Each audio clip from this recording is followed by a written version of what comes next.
Doom, doom, doom, doom. Riders on the storm. Doom, doom, doom, doom. I'm teaching Duncan the ways of a love Windows laptop. Fucking love it. Mac's keyboards can go fuck themselves. Those are terrible keyboards. They're not designed for comfort and writing. This whole idea of get it thinner, man. Get it thinner and thinner. Get it so it's a piece of paper and it magically unfolds. It expands to the right side. Yeah. This is not too thick. Yeah. How come they can do it? How come you guys can't do it? How come you only offer one shitty ass fucking keyboard? Find out if your MacBook qualified for Apple's keyboard repair program. I don't want you to repair the same shitty keyboard. I want you to make a real keyboard where you have like it's got like a little bit of a U shape to it, where your finger that goes into the center. What is that called? How do they describe that? And the keys have like a little bit of a dip to them in the middle. You feel Dimpled. where they are. Yeah, dimpled perhaps. You feel where they are. They have travel, so your fingers know what's going on. You get tactile feedback, more tactile feedback than this little clickety-click thing, which you might as well be doing it on an iPad. You know how you have an iPad keyboard? Yeah. And it kind of works, but it kind of doesn't? Yeah. Because your fingers are all feeling the same thing every time? Sure. You want individual buttons that give you individual feedback, so you don't have to think about what's happening. You can just think about the words. It feels like they hired an alien at Apple that forgot that humans like to push buttons. We like it. It feels good. It feels good. They're ignoring like a basic human trait, which is like, have you seen those dumb cubes nervous people get? They've got like buttons and shit, and you spin it around. It was the same thing as this thing. It's like gives you this tactile little thing where you take all that extra energy and you put it in your stress ball. People like to punch and press and click and switch, and that's what Apple forgot. It's like when I'm typing, man, I like that click, click, click. I like in The Shining. Yeah. When you hear tick, tick, tick, that means I'm typing. I like the sound, the flutter of the keys as you're writing. That fucking Apple keyboard, man. When I went in, I was so ready to buy a brand new MacBook Pro. So excited, really excited. Like mine's from like 2014 or 2015. I mean, not to like be a fucking Apple fanboy, but I will say that when I went in there with it, instead of trying to sell me the new MacBook, she looked at it and was like, "What are you doing on the thing?" And I'm like, "Oh, I edit sound."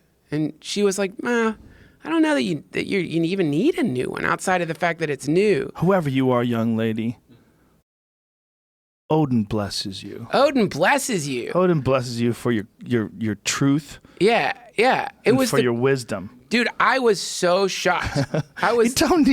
We don't need this computing power. I was stunned, man, because like I've never and that moment has kind of made me perpetually love Apple because they're training their employees not to like pressure sell shit, but just to actually help.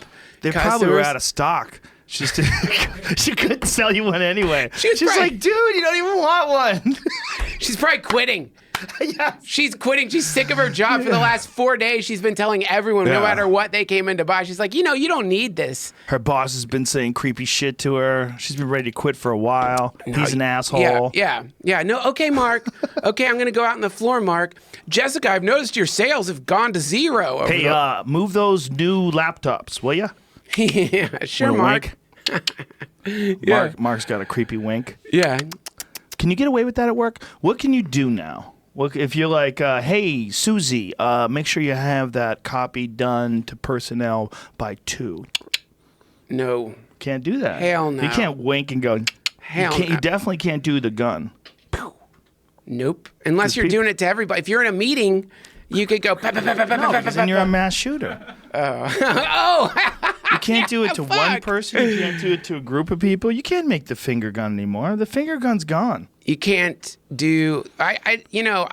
We have cool jobs, dude. So like, I have to imagine that's gone. Like, in my house, the finger gun's not gone. I shoot my dogs every day in front of my wife. I like looking at her Cavaliers and being like, bam, bam, dead.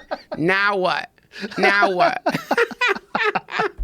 You can't even play around anymore. I love those dogs. But it's like there's no room for nuance. Because there are crazy people that do shoot people, You can't pretend to shoot people anymore. Dude, this is it, man. This is exactly the fucking problem of being interconnected by technology, is that we are paying for the sins of the small percentile of absolute dumbasses on the planet. And because of that, there, anytime I look at a sign, any sign that's got like an obvious thing in it, don't shit in the hot tub, or like on the roller coaster, don't get out of your seat. When I look at that, I think that's because of dumb, because there might be a person who's in the roller coaster is like, oh, stand up will be more fun. Yeah. Didn't mean to do a Southern accent, by the way. I'm from the South. I don't think they're all dumb. This is too many people talking. There's too many people talking in this world.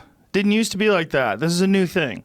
For the last 10 years, people started talking. Yeah. Nope. The average person didn't have a voice 20 years ago. There's great things to anyone having a voice. Great things. Great things. Yeah. But we're going to have to relearn human communication. Right. We can't use the old rules for today. It just can't work. It can't work. It's too easy to be an asshole. People got to stop seeking that out. Like the lashing out at people for no reason. It's so crazy how many people do it. You'll see someone post something and someone will be like, fuck you, you dumb piece of shit. Don't you realize that this is why this and that is why that? Steven Kotler, he's been on the show a few times. Sure. He's awesome. And he's doing this new psychedelic study, psychedelics and flow states. So I retweeted a tweet because he's like, they're doing research right now. They need people to fill out a survey. So I retweeted that to help Steven out. Just like, cool, yeah, that's a cool thing. I think psychedelics probably do induce flow states. I'd like to find out for sure. But within like 6 comments, it's still up there if y'all want to look. Some dude wrote to me something along the lines of like, you're hurting people and don't even know it. That's 6 down. It's like, hurting people, I can't remember what language he used, but it's like, what the fuck are you, this is a survey, dude. Like, what are you talking about? Like, maybe he means by retweeting surveys, that sucks because no one wants to see that on their timeline, but I think he meant you're hurting people by demystifying and destigmatizing psychedelics. Yeah. Little do you know, you're funding cruelty. Funding cruelty. I like how you just said, huh? Because I want the explanation, because it's like when someone says something like that, it's so terribly, absolutely, impossibly wrong from my reality tunnel that it's like, I want to get in their reality tunnel and hear, because that guy really, he believes it. Well, or he's a troll. It could be he's a troll. It could be that he's had terrible experiences with psychedelics. That's, maybe he's one of those guys that had a real, look. When people get really into something, they want everybody to get into it. I'm a terrible example of that. I'm telling everybody, you got to do yoga. You got to do yoga. Yeah. This happens with everything. Oh, yeah. And people that get sober, like people that have a real problem, they have it like, we all know someone who's gone off the deep end with drugs, right? When they come out of that, some folks turn into evangelists for sobriety. Yep. And it gets super annoying. Yep. And one of the things they do is they demonize all positive experiences that were with the same substance as their negative experience. In their fucking crazy head, they've decided because they had a bad trip, every trip is bad. The millions of people tripping all over the world, taking mushrooms, finding God and love and companionship and harmony with the universe and an acceptance of their mortality. All that doesn't count because Billy couldn't keep his shit together at the Pink Floyd concert because this fucking asshole decided to eat the entire bag of mushrooms and he tripped his balls off and was screaming. They had to take him to the hospital. Yeah. And he called his ex-girlfriend and cried to her for hours and now her boyfriend, the new boyfriend, wants to beat him up and he doesn't even remember doing it. Like that guy's an idiot, okay? There's a lot of those people out there, a lot of them, a whole lot of them. And there's people that just aren't geared for psychedelics for whatever reason. There's people that are like really close to losing their shit with regular reality. For sure. And for them, it's not a good idea. It's not a good idea. Absolutely. That's definitely something that like in my old age, I want to put in like italics and underline that's what you just said. Because when I was younger, when you're younger and you are in that evangelical part of your psychedelic life, you can become like, if you're not careful, ridiculous and irresponsible, and you start throwing out there this like idea that is not only fundamentally wrong, it's fundamentally wrong in everything, as far as I'm concerned, which is there's not really a one cure to your troubles. You know what I mean? So, but with psychedelics, people think this is the answer. This is the answer. This is it. This is what we need. And it's like, well, it's part of what some people need. But if you've got manic depression, for example, if you've got bipolar, you know, dude, I had this moment where some parents came up to me and did I tell you about this? They came in to talk to me at a show, and they were like talking about how their kid liked my podcast. And it was really sad because he had been at one of my podcasts, and I think he had come on stage to ask a question or something, and they were looking for a recording of the live show because they thought maybe they could hear him talk or get some like his laughter or something. But anyway, what happened was I think he had some kind of bipolar. I'm not sure what, but one of my friends, Raven, he's like he uses the term gyro. His gyro was off a little bit, you know, something was off a little bit. But anyway, the kid went and did ayahuasca in Peru. He did a 8-night or one, you know how they're doing these, like, I don't know how they do it every night or every other night, 8-night retreat, drinking the medicine every night. And then after that, went to some kind of like other shaman or some woman. I don't know who it was. I'm not sure the deets. But then he came home and he jumped off a waterfall and killed himself. Because what had happened is he was in a manic state. It triggered a manic state. And he killed himself. Jeez. And that was ayahuasca. You know, that's like the medicine, right? And so it just, for some reason, I think some people are de-emphasizing what it means to be healed by a psychedelic or to be worked on by a psychedelic or to enter into that state, because it's becoming, thank God, destigmatized. Much more so. Do you remember how it was 20 years ago? Dude. You couldn't even talk about it. Couldn't talk about it. Couldn't mention it. It was bad drugs. It was heroin. Yeah. It was on the same level as like if you were taking LSD, that was like heroin, man. So yeah, people would look at you like you're crazy. And then there's also, you know, there's real problems that people have with being tested at work. A lot of people get tested at work, and people are worried about losing their jobs. So drugs don't just become a thing where you could fuck up and, you know, and get addicted to them, but now they become a thing that could take away your livelihood. Yes. Take away your livelihood. That's right. They check your pee. They put this state of paranoia on their employees. Just imagine that feeling. You're working for some office. Sure. You probably don't dig the gig anyway, right? You don't even like it. Yeah. And they have to check your piss every now and then. They don't let you know when. Duncan, can I see you for a moment? Sure. Hi, Duncan. Hi. It's that time of the year, random drug test. Okay. So I'm just going to have to go with you and watch you pull your penis out and put it into this cup and All give right. me a little sample of your body fluids. Okay, baby. Okay? Yeah. What Whatever if that didn't work anymore? What if they figured a way around that so they had to collect your shit? I need to see you shit. I need to see your asshole open up, and I need to see that tube come out into this Tupperware container. Yeah. And I'm going to be there. Yeah, that'd be, thank God, in a way, thank God that's how they detect drugs. Thank God it's through the piss. Thank God it's not like you know, like probably, I don't know this for sure, but I bet every asshole has a thumbprint. Like, you know, everybody has a different thumbprint. Mm-hmm. I bet like if you took asshole prints, every human would also have like a different asshole print. And like, can you imagine if that was true? If like you could see in fingerprints, like, oh look, it gives you the ingredients.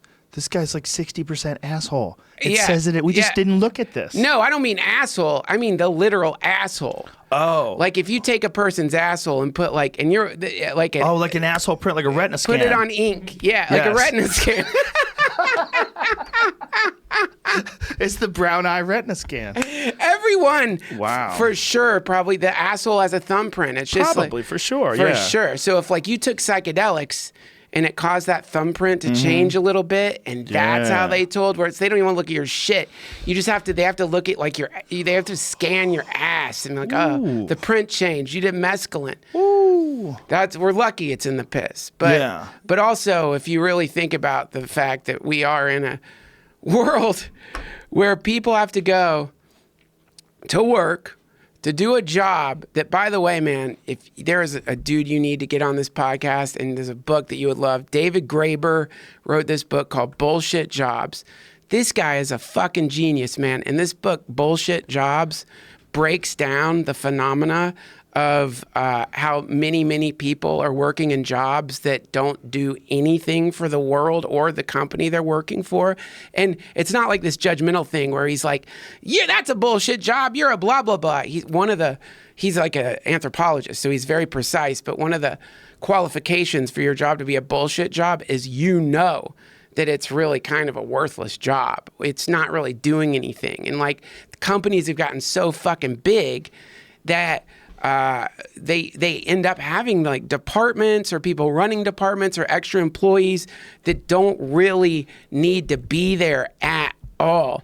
And they have to pretend to work. That's what he writes about. He writes that if you really want to torture a person, not only give them like the job of like, pouring a glass of water in an empty glass and pouring it back, but then add to it that they have to deceive their boss into thinking that they're like doing an important job or they lose their job. So these, not only are these like some corporations and companies scanning your piss to see if you're taking a substance that is allowing you to connect with home, what you actually are, they are also demanding that you spend many hours a day lying to them that you're doing work that you're not doing.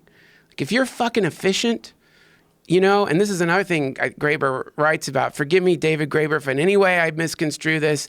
I read your writings stoned. But the other fucking element to it that is absolutely atrocious and fucking horrible is that these substances are connecting us to home. They don't want us to be in those states, and they're asking us to fucking lie all day. And you know what psychedelic means? The etymology of psychedelic? No. It means mind manifesting or soul manifesting, right? So a psychedelic connects us potentially with the truth, what we are, our identity, right? And these companies, they're asking us to lie, to be the opposite of our identities, to wear a suit or some kind of dress code, and to sit in a desk where, because you're efficient, you get your job done in 45 minutes, and for the next 6 hours, you got to sit and type and pretend that you're working, knowing you're a person and knowing that this is like unethical. But if you like go and tell your boss, hey man, I don't really have much to do, you might get fired. The boss might, like in the book, he cites one person because he did like a survey, and he cites one person who went to her boss and she's like, hey, I can finish my job in 2 hours. Can I have other stuff to do? And her boss is like, don't talk about that. Stay quiet about that. Oh. Yeah, man. That's the fucking world we're in right now because of automation. There's less to do. Computers are making shit fast. Why are we're working the exact same amount of time we were when there were no computers? But you have to be there to get paid. And you have to act like you're doing something or they can you. Yeah. How many people right now are doing just that while they're listening to this? A lot. A lot. And by the way, if you had a guess, what percentage of people are listening right now that are really supposed to be doing some bullshit job, and they're kind of sitting in front of their keyboard with earbuds on, just barely paying attention, trying not to get caught looking at porn? Yeah. Probably all over the planet, over 1 million. Over 1 million in the workforce, probably. When do you think companies had to put in rules You can't look at porn at work. Like that wasn't a thing in the 70s. It wasn't a thing in the 80s. Right. It wasn't a thing in the 90s. Right. Then all of a sudden, you could just find porn online. And people, they have a work computer that's hooked up to the internet. Like, when did companies start going, oh, yeah, we didn't know about that. Yeah, you can't look at that. Dude, I mean, I'm sure it started with, like, Penthouse, right? Like, when they had Penthouse, like, Penthouse magazine, like, when you had fucking, like, you know. Yeah, for sure. You For couldn't sure. bring You you couldn't bring your Penthouse, your fucking Hustler to work. That's true, but looking at something online is so much easier than going to the store and getting a Hustler. Like, the access is universal, instantaneous. Everyone has the ability to just go and download it. You know, if we're gonna like ask questions that are impossible to answer, like how many people right now do you think listening to the podcast are in their bullshit job jerking off to porn while they listen? At least one dude. Yeah. For sure, that's what dudes do. Yeah, I mean, because they can get away with it, they jerk off. Especially a guy with a bad job who could find a way to jerk off somewhere. Yeah. Let me just get 5 minutes in this bathroom and jerk off just so I don't have to think about this stupid fucking job. Dude, come on. Like, that's like sexual assault. I don't think jerking off in an office? Not in the... What if you scream? If and everyone knows. You're going to go, like, hey, I'm going to go in there, I'm going to jerk off, and when I come, I scream. That's sexual assault. Oh, for sure. Well, that is. I fucking feel like suing you right now, man. That's fucked up. Can you imagine you work with some guy and he's like 300 pounds and you're like 150 pounds and you're like, hey man, I need to figure out how to fix this computer. We're going to have to unplug everything for a while. He goes, okay, cool. I'm going to go in the bathroom and I'm going to jerk off. And when I come, I scream. Dude, I don't know why you even have to add the scream to it. It's like, I mean, I think... What I'm saying is just even for a dude, it's a terrible prospect. I think it's interesting, too, because when you consider, like, the act of shitting versus the act of jerking off is, like, far more, like, repulsive. You're expelling, like, foul-smelling toxins from your body into the toilet. And if you say to your friend, hey, I got to go take a shit, man, your friend's probably going to be like, well, you didn't need to tell me that. Like, okay, I don't. Right. But your friend's not going to be like, whoa, dude, what? And yet jerking off, really, if you think about it, it's like you're giving yourself a hand massage that ends with like a little spray of like cream coming out. Horrific. It's like it's like what? But in our culture, we're like, no, don't do it at the office. My God, John. Don't do it here, John. I'm just picturing John just with an itchy trigger finger, just ready to reach into his pants. No. John? No, did you do it again, John?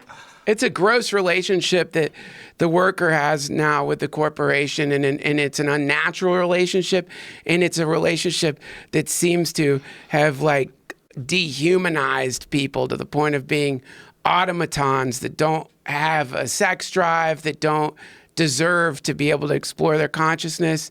And this is a real problem. And do you know what Ari told me? What? You know, Ari studied the Talmud and did it for like 12 hours a day when he was a young man. Yeah. He told me that there was one passage where in one of the ancient texts where it was talking about battling a dragon. And he said, he's like, this doesn't make sense because everything in here is supposed to be a story that actually happened.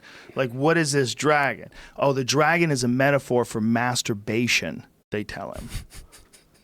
So the dragon that takes away young boys, it is a metaphor for masturbation.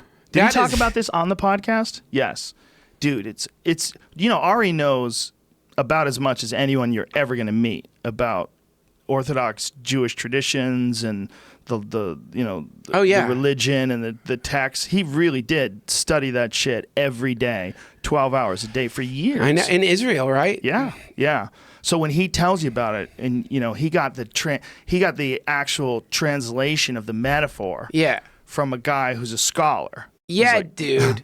Yeah. That's a bad metaphor. That's like, I think like if I wanted for whatever reason to dissuade people from jerking off, I could come up with a way better like thing than a dragon to represent it. You know, there'd be some other thing like I don't know, man, like what's like what would be like the creature version of a rolled up ball of dried cum that you've thrown next to your bed, and someone walks into your bedroom and sees the rolled up ball of dried cum Kleenex, and it's just kind of like, that's gross, you didn't clean up your cum Kleenex. It would be like one of them Ghostbuster villains. Right. Like some sort of plasma thing that just jizzes all over you. Yeah. You know, they'd get Ghostbustered. What do you think about the anti-FAP movement? Anti-fat movement? FAP, F-A-P. Oh, no jerking off? Yeah. No FAP, not anti-FAP. Anti-FAP's a different movement. Well, there's good and bad. The good thing is sex will be way more pleasurable. The bad is it'll be way more desirable. So, like, to mitigate your sexual urges, so you don't do stupid things and hang out with stupid people and have sex with people you don't really like but you think are hot because you're horny. Yeah. And they're willing. Which is a lot of people. They get roped up in these relationships with these guys and gals that they're not really in love with, but they like to fuck. Right. You know?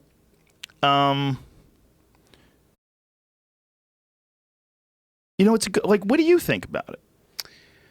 Well, like, I think that you know what something I always think back on is when you were sponsored by Fleshlight. Mm-hmm. And this is when we were doing the podcast from your house, and you'd come to do your podcast, and you'd walk away with a fleshlight. So I ended up with like, I don't know, 3 or 4 fleshlights. And like at first I just wanted, like, you had different types. And at first I just went for like, oh, the one that looks like a pussy. Right? But then like, you know, it's like, oh, I got that one. But then you had like one that was like, I don't know, man, like some kind of like gargoyle alien thing. It was really blue or something. It was really fucking weird, man. But anyway, you know, I fucked those things, and when I think back to it, it's like the first time I did it, it tricked my brain. Yeah. The second time or the third time I did it, it wasn't getting the same effect. Whereas when I have sex with a human, it's a completely different, it feels like it's a completely different series of chemicals that must be being released in my mind. Yeah, you're uniting with someone. You're bonding with someone. You certainly get that oxytocin from orgasming together. Yeah. That bonds people. So I've always thought, generally, like if I'm in a period in my life where I'm jerking off a lot, it's like usually like there's something imbalanced in there. Like I don't mean to apply like a sin to it at all. I'm just saying like personally, it feels a little dissipative when you're doing it a lot. I don't know. No, I completely agree.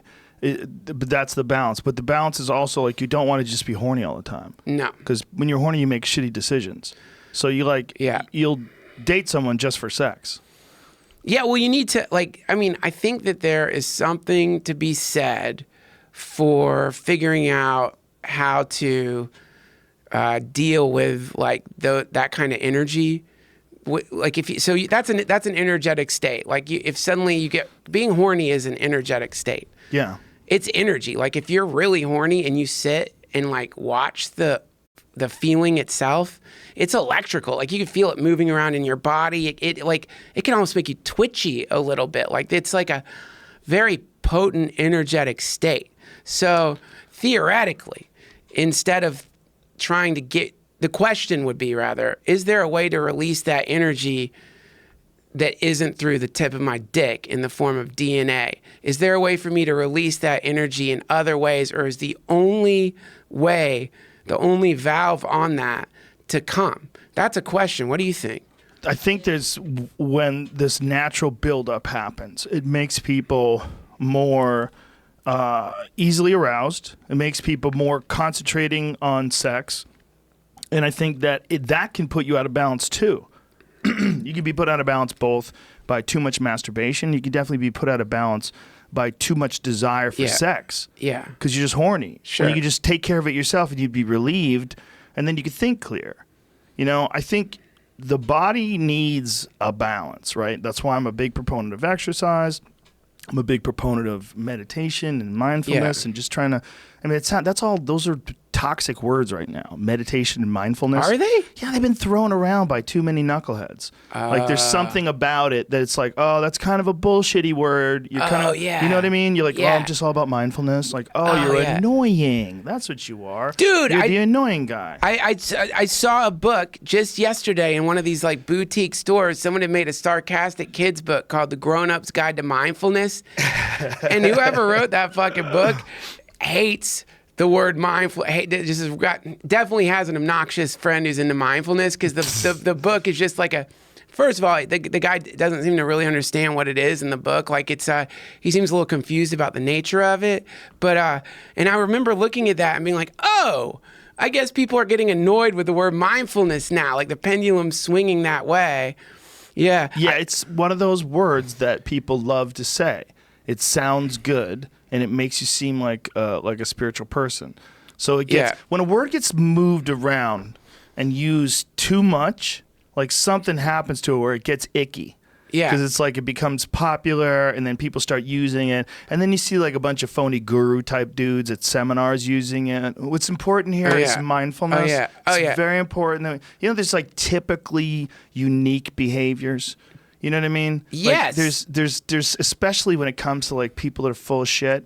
There's like a typical uniqueness.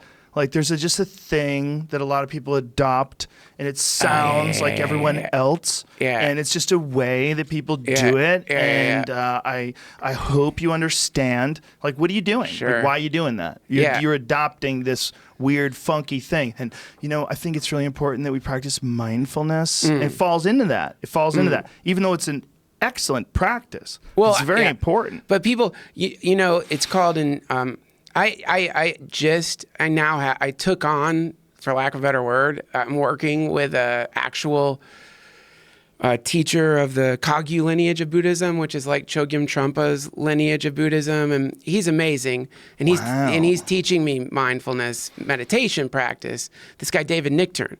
But how does he deal with masturbation? What's cool about him is if you asked him, he would tell you. I'm sure there's no like, that he wouldn't be like, well, how dare you ask me that question? Right. But I think that probably I can't answer for him. I think it would fall in line with what you're saying with balance, which is that it's really like sort of the concept with it is the thing that's happening right now, whatever it may be. You can just apply mindfulness to it. You could apply like being in the moment and being with the thing that's happening right now. And so the thing he's teaching me, I love it so much, dude, because it isn't woo-woo-y or like out there or crazy. It's literally this very simple way that you meditate, the way that you sit, which is you sit on a cushion. You put your hands on your knees and you sit back. And the word they use in this Kagyu lineage for it is the warrior pose. And what that means is that it's a kind of confidence. It's the way like people who are like confident sit. So you sit like that when you're meditating. Your legs are crossed. You can sit in a chair if you want. And you look straight ahead about 8 feet, 9 feet, and you watch your breath. And when you go into your thoughts, which happens, of course, you think thinking, and then you go back to your breath. That's it. You say thinking? You don't say it, you think it. Thinking. Just so, because what's all these, so like what you start realizing when you start this practice, and full disclosure here, man, you know me, Joe. I have problems with discipline, and I have problems with like sticking to stuff over and over again. And working with this guy has been incredible because it's actually getting me to do it, right? But still, I have like, I did it today, didn't do it yesterday. I don't want to get out there with some nonsense that I'm like spending all day long meditating. That's all. But what you start seeing is when you're doing it, is you realize like, oh, there's a cycle happening in my consciousness, in my mind. There's a cycle that's happening in my life, which is that I kind of blink into the moment, following the breath, and I blink out of the moment into the thought realm, right? Yeah. We're like little fireflies. We flicker into the moment. We're here. Now we're here. We're not lost in our thoughts. We're not thinking about the next thing we're going to say. We're not thinking about the next thing we're going to do. We're just here in this moment. And then bloop, we're off. Off and running, like thinking about the bills, thinking about the girl, thinking about the thing, thinking about that. And then that leads to another thought and another thought. Next thing you know, you've been thinking for 3 years straight. You know what I mean? Or 3 minutes or 5 hours or whatever. And then you come back. And that's the cycle. This is a cycle that happens. So mindfulness is starting to pay attention and to that cycle. But and the breathing thing is kind of like a respiratory mnemonic device, which is that suddenly what's been happening to me now is I'll just be like walking down the street and then notice my breath. Oh shit, I'm back. Oh, I'm here. I was totally up in my head. Oh, I'm back. That was thinking, That's all. It's very, very, very simple. But he's just teaching me the basic shit right now. It does, I think, get pretty interesting. On my own, thinking about my own life and observing other people's lives, I've come up with this thing that I bring up all the time: the momentum of your past. Like you're like so many people as they're going down the street, so many people as they're interacting with people, they're carrying the momentum of all the fucked up things that are going on. Bills that they have to pay, and things that they forgot to do, and a career they never chased, and a girl they never called back, and a thing that they lied about, and a thing they stole, and the reason why they got fired from work, and maybe if I call my boss, I'll get and all this craziness you're bringing with you into everything. Yeah. And that is so hard to escape. It's so hard for people to escape the momentum of the past. People sort of, they get into this thing of defining themselves by failures, by past failures, and never just learning from them. Go, oh, I'm that fucking loser. Right. It's a real problem. Yeah. It's a real problem with people to be able to learn from something and to just look at yourself. And it's painful to look at yourself, so everybody wants to pretend that they didn't do anything wrong, and that everybody else is an asshole. And that, and so what you're doing by doing that is you're stunting your own growth. You feel like you're protecting yourself because you're protecting your ego. You're like, I didn't do anything wrong. Fuck him. He's the asshole. But you could have avoided that. You could have done better. Yeah. Like everybody has moments like that in their life. And the more you avoid those and don't take credit for the ones that you actually fucked up, the more you actually hurt yourself in this ironic thing because it seems like you're protecting yourself. No, I'm exonerating myself from guilt. Fuck it wasn't me. I didn't do it. Yeah. But you did. So in your head, you're the guy who lies about making mistakes instead of you're the guy who mans up to your mistakes, realizes it was a mistake, and then vows to do better. Yeah, man. That's beautiful. It's beautiful. You have to be able to say you're wrong. You have to be able to say I'm sorry. Yeah. You have to be able to... And you got to be able to look at yourself like all the time, not even just when you fuck up, because you can avoid some of those fuck ups. Just look at yourself critically along the way. But we all have to understand that we are all an evolving process. Like I had this conversation with Dennis McKenna. It's a crazy conversation because it's a ridiculous thing to say. But he was talking about Donald Trump, and I was saying, isn't it possible that he could grow and learn? Like, why do we give up on people? Yeah. Why does a guy get to a certain age and we say, oh, he's 60, he's set in his ways, he's 70, he'll never change, he'll never evolve.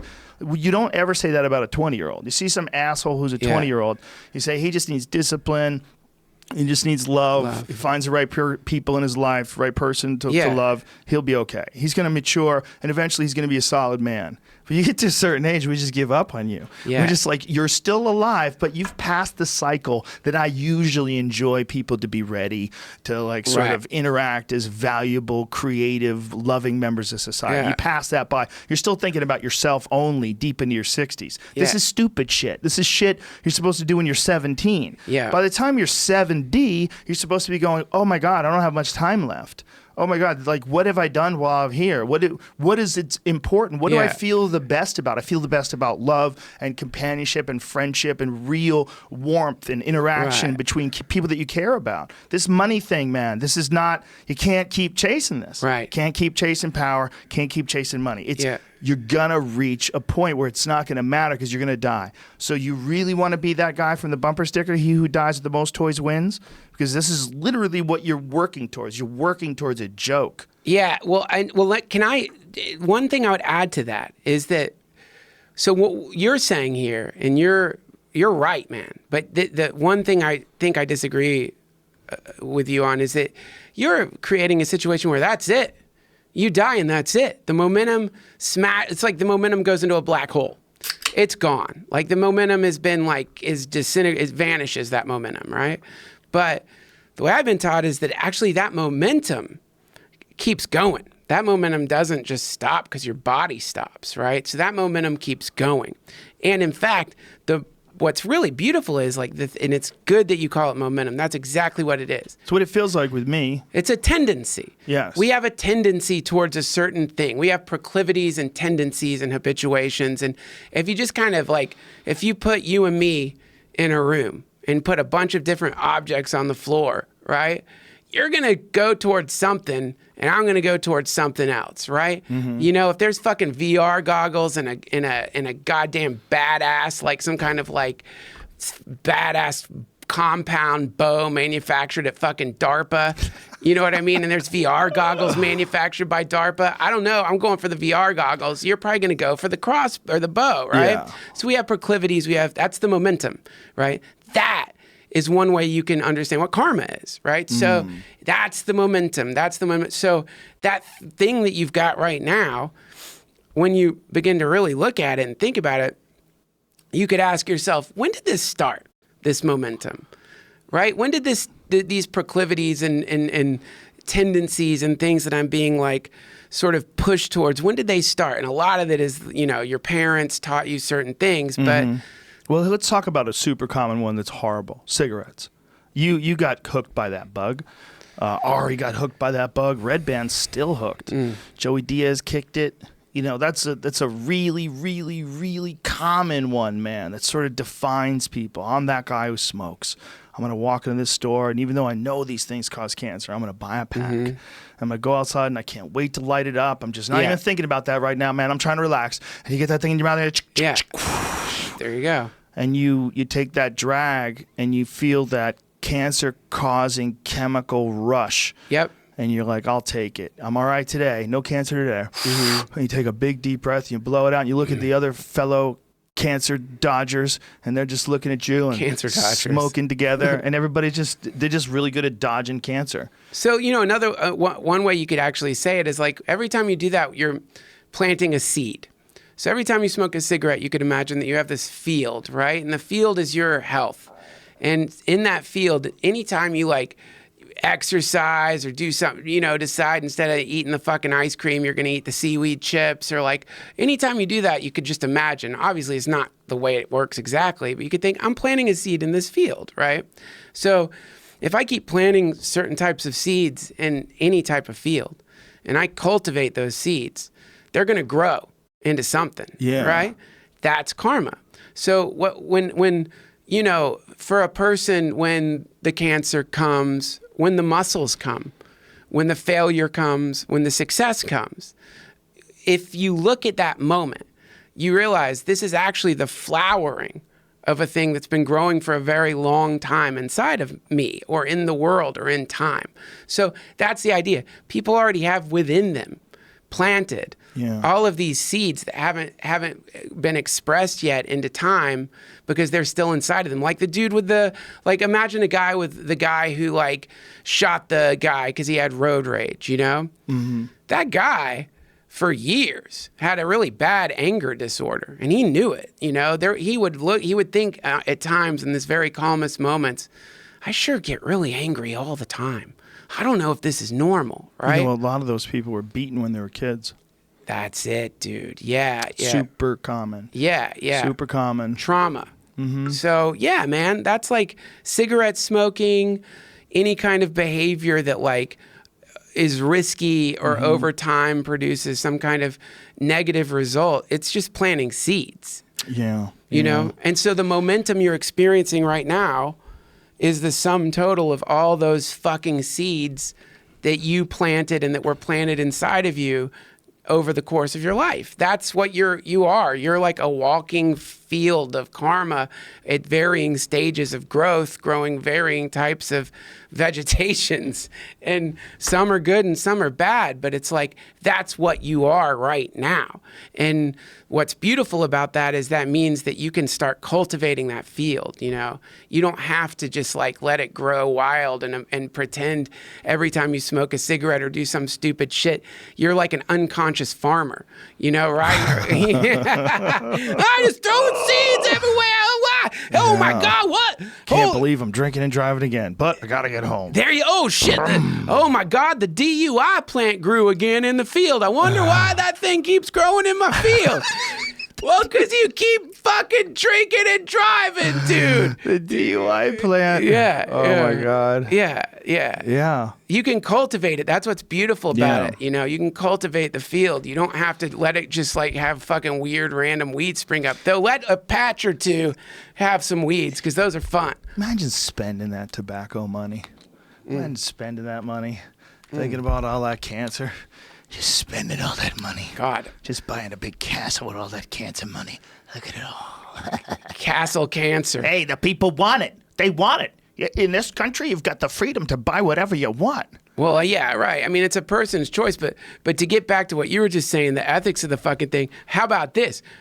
How many people who run big tobacco own stock in companies that make chemotherapy drugs? Oh.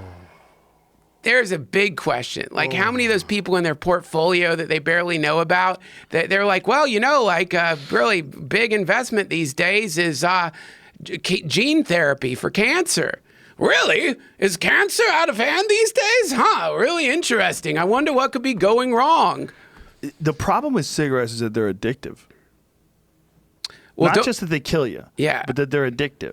Like, I've smoked a cigarette before, and it gives you a head rush. You get like a nice little weird rush. And also the other problem is nicotine is a medicine, and it has like some health benefits if used in the right way, and also it's a nootropic. So it's like it's not just like it gives you a rush. It's like it's somehow your brain focusing synapses. you a little bit. Yeah. Stephen King said that was one of the most difficult things when he quit smoking. Right. Was not having one while he writes. That's right. Yeah. Because that's the nature of addiction. It's like kudzu does to trees.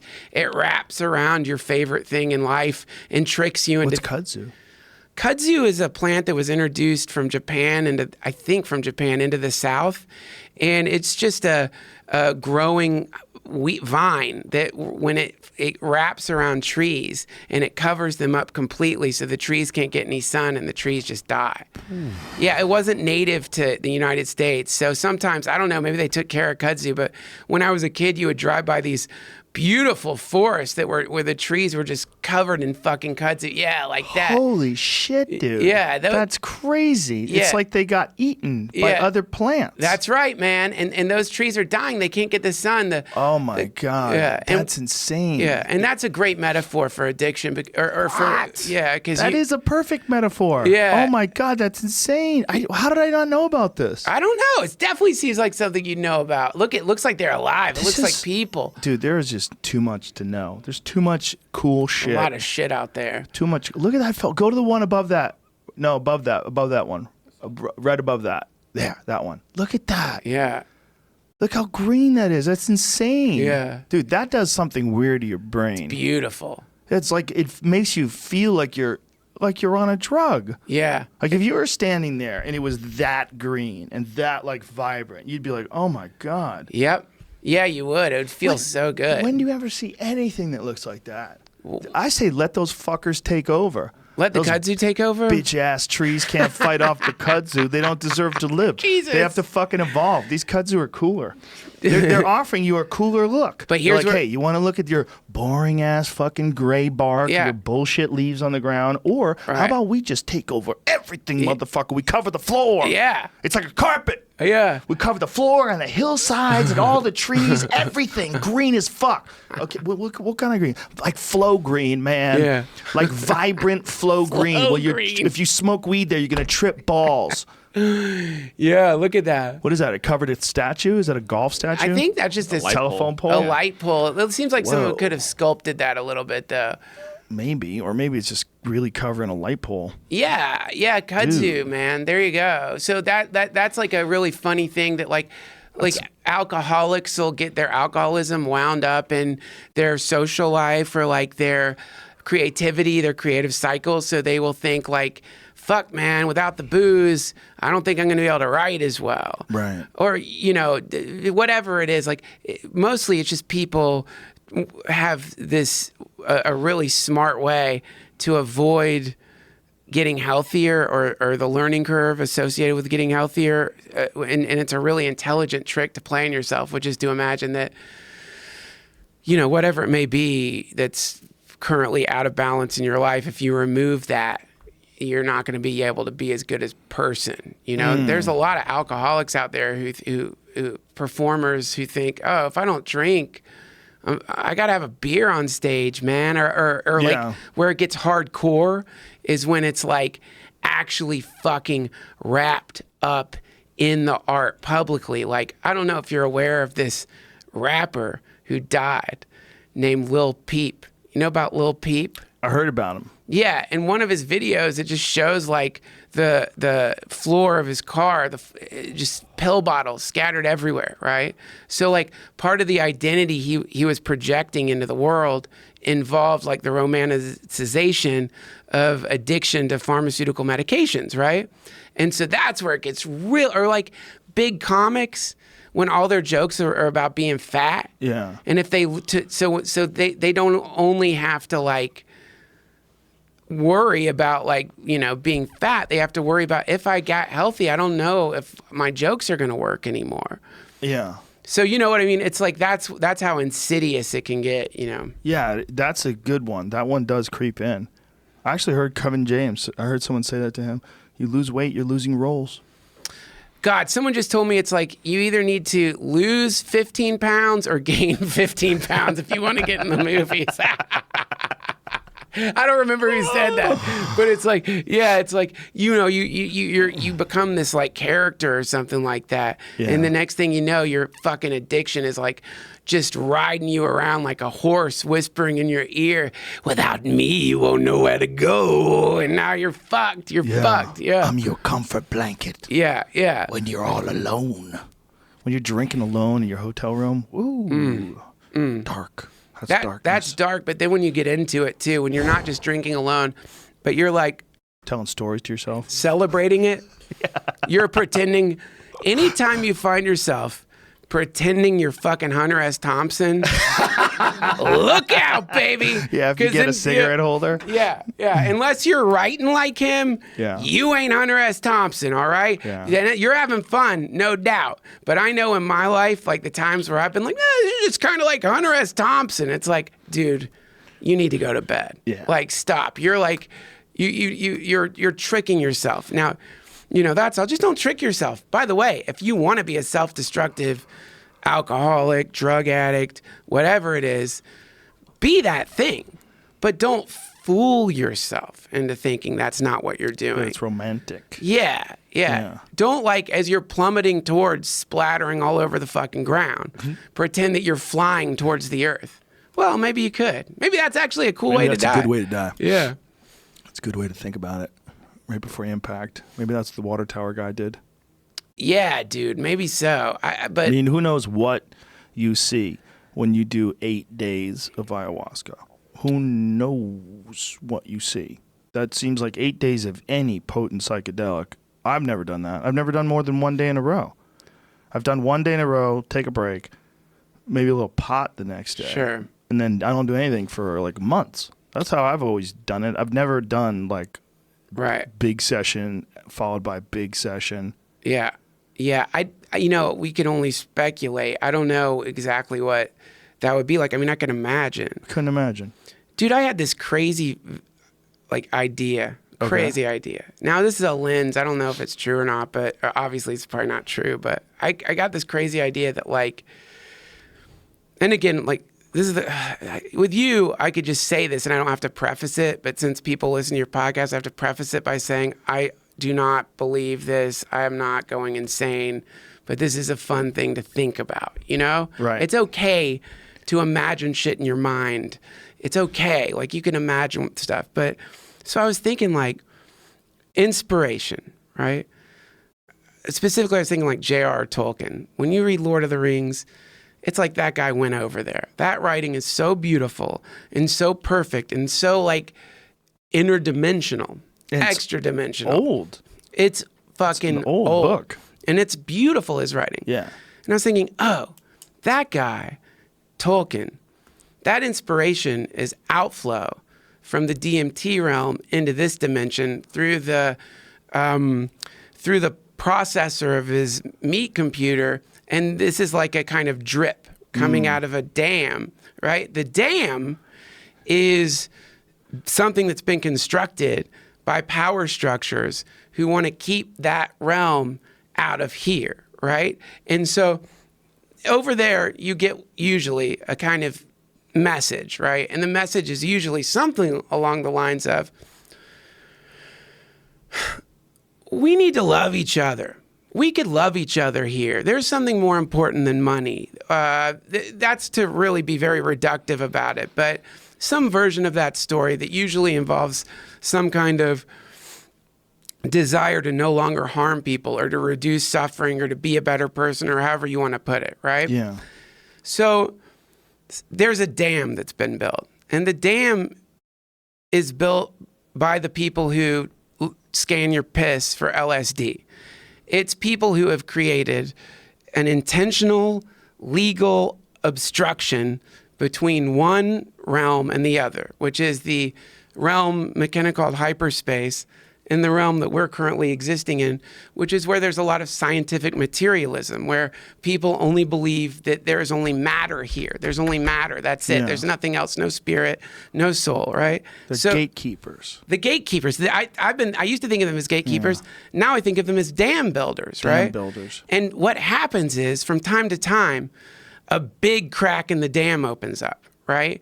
That's when someone like fucking Martin Luther King appears and is standing in front of so many people telling them, I think that we're all the same, is what I think. I think we're all the same. And he's doing it in this very charismatic, beautiful way, right? Yeah. That's a big fucking crack in the dam, because over on this side of things, they don't want us to be all the same. They want us to be separated by a lot of different fucking things. They don't want us to be all the same over here. So the cracks in the dam open up, and the big cracks, bam! The little cracks, they're like the good art, the good poetry, the great movies, the inspiration. And now what's happening because of the fucking internet is all these fucking cracks in the dam are opening up. They can't seal them up anymore. It's like you can't seal the fucking dam anymore. And the singularity that McKenna was talking about, the apocalypse, which actually means lifting of the veil, what that is when the dam reaches like a point where the structural integrity has been permanently compromised, and the DMT realm flows into this dimension in the form of some kind of technology that either unifies all of us or like rips a hole literally into whatever that membrane is that separates us from the infinite. And that is what, for whatever reason, over in this dimension, people have been trying to stop. So, because it impedes progress in terms of like making money, well, building businesses. You can't be building businesses if people are doing LSD on their breaks. I don't think that's true. I think you could run a wonderful business. No. They're going to come back, and they're not going to be concerned with productivity. Well, they're not going to be. No. If we get a group of people together and start building something amazing, not for money. Oh no, I'm just being facetious. I know. It certainly can be done. I'm arguing with the devil's advocate. Okay, let me play the devil. Okay, nice to meet you. Finally, can I have my soul back? No. Damn it. This whole thing of you exploring hyper-dimensional space and all that stuff, all that does is make you stupider, and you show up at work and you're less disciplined, and you're not interested in getting the job done, okay? Mm-hmm. This company is built on teamwork, okay? Yeah. And it's built on everyone pulling their weight. Now, if you're fucking off in hyperspace from Friday night to Sunday morning and you barely get 6 hours sleep over the weekend, you show up Monday, I'm going to test your piss, okay? All right. Yeah, and if I find psilocybin in there or anything else fucking squirrely. Do you mind if I show you Professor David Nutt's study on the Lancet about the dangers of the variety of drugs? I'm talking to the devil here. Oh. Do you mind if I show you this? Because Please do. If you notice, sir, on this chart, they, again, published in the Lancet. It's peer-reviewed. This is a very important study. Professor David Nutt, of course, has since, I think, been disbarred in some way or accrued some kind of horrible punishment for being an advocate for psychedelics. But anyway, sir, forgive me, but if you'll notice on this chart, psilocybin is considered the least harmful of mind-altering. I'm not interested in harmful, sir. I'm interested in productivity. I want this place to run fast. We're in competition and we're losing jobs overseas. Do you know they're going to start to make Harley motherfucking Davidson motorcycles in Thailand? Yes, sir. Yeah, what kind of shit is that? Huh? It's a goddamn American bike and they're making it over in fucking Asia. Why? Right. Because the people in the factory over here didn't kick ass. Okay? They're over in the fucking park taking their magic mushrooms and tripping balls when they should be thinking about how to keep this company active. This company feeds and houses 150 families. Yes, you understand sir. that? Yes, sir. Now it's 100. Are you happy? No. You still want to fucking raise? Sir, before I forget, I picked up your prescription for Oxycontin. Speed! Oxycontin. I'm on speed, motherfucker. I don't take none of that oxy bullshit. Yeah, That's for pussies. Yeah, you're on Adderall. You're on methamphetamine. Yeah, 100%. Well, so yeah, right. So devil and devil's advocate. So right. So the answer to it is that. I'm talking to you. Oh, well, here's the problem, sir. You don't realize this, but you're kind of a low-level priest in a religion that is spread far and wide. And in this religion, it's not really the money that you're interested in as much as it is the power, because you've become a servant of a being called the demiurge, which is essentially attempting to create a sort of authoritarian hierarchy in this particular dimension that's been separated from another place known as the galactic. You can call it whatever the fuck you want, but it's the aliens. It's a galactic civilization that is about to pour into this civilization. And so it really doesn't matter what you do, because within the next 20 or 30 years, through technology and through the unification of people because of that technology, you're going to either come to our side or go completely insane. Okay, the counter to that, of course, is the only way you're going to get there, you fucking lazy hippies, is if we make you go to work. And we get shit done, and you buy things, and you keep this fucking country's economy healthy. That way the technology innovates. That way we make the hyperspace gateway. You lazy fucking hippies tripping balls on your lawn furniture. You're not creating shit. Right. Okay? You show up for work on time, you get the job done, eventually we'll get our portal. Well, okay, it sounds... Okay, can I just address something you just said, Satan? Yes. On time. Now, this is a very funny term. Thank God I'm reading David Graeber. Here's a great term, on time, right? So, like, time. Boss, the problem is that, like, the thing you're doing with time or being on time, that's a relatively new imposition into society. And it started with clock towers. During the Industrial Revolution, they'd put clock towers up so that people always knew what time it was, so they wouldn't be late for going to work in a factory, you see. There was a time when people weren't, like, obsessed with their fucking watch, because the idea that you could sell time... Here's what it is, sir. You think... You and I have entered into a contract where, for some ridiculous reason, I've agreed to sell you 8 hours of time, my time per day. It's essentially a form of... slavery. It's a kind of like slavery, except I get to go free for a certain amount of hours per week. Indentured servitude. Yeah, we can call it that, with like less of the power. I can leave anytime I want. Indentured servants, I don't think they could, because they were kind of trapped until they paid off. Certain jobs you're kind of trapped. Well, you could quit most jobs. I mean, that's kind of the rationalization that people use, is they're like, you can leave anytime you want, bud. You can leave anytime you want. The hard jobs are those jobs where people work for salary and their time is just whatever the project takes. Like, do you ever talk to somebody who works on video games? Right. No. I've met very few people. I mean, I met a few, but it's like they don't work in the big companies. Dude, the hours that they put in before a video game is released is insane. Right. A lot of them just sleep in the offices. Right. They're working 16 hours a day just coding. Right. They're all living on top of each other. Yeah. Dude. Brutal. Dude. Brutal. Yeah, brutal. And that's not a job. You're asking for someone's whole life. That's right. You're asking for the whole life. Yeah. Like you occasionally can get away from me and go camping. You occasionally get away from me, have a picnic with your family. You occasionally can get away. But for many, many months, I want you all the time. I just want you there all the time. And in exchange, I'll give you some money. So, like, conceptually, I don't think that this is, like, a terrible situation as long as the person is really into what they're doing, right? And then what we have is just, like, a kind of, like, a... I guess you could say a capitalist commune, or I don't know what you'd call it. It's like a group of people communing together, seeking to like extract money from the universe, but also, like, you know what comes to mind? Sorry, anyone from Blizzard who's listening who like doesn't like your job there, but I went on this tour of Blizzard, and they fucking it's a company that makes video games. They make the best video games outside of like the only game I notch up with it right now. I'm into God of War. It's so fucking good, but that looks pretty badass. It is amazing. It is amazing. Look at you. Dude, it's the first AAA game I've liked in so long. What's a AAA game? It's called AAA, right? AAA. It's a really expensive game to make. It's like a hardcore, big time. Pull up a video. Let me see God of War. God, it's the graphics are pretty fucking incredible. Dude. It's beautiful. Dude. Don't get me... Fuck the alien damn bullshit. God of War is like... It's so good, man. And like, I'm stuck in it right now. So you put on the HTC Vive today, the new one that we have, but you didn't get into a game yet. There's some games in it where you're just like, whoa, I see where this is going. And I saw that from yours. But yours was... When I was over your place, what was that?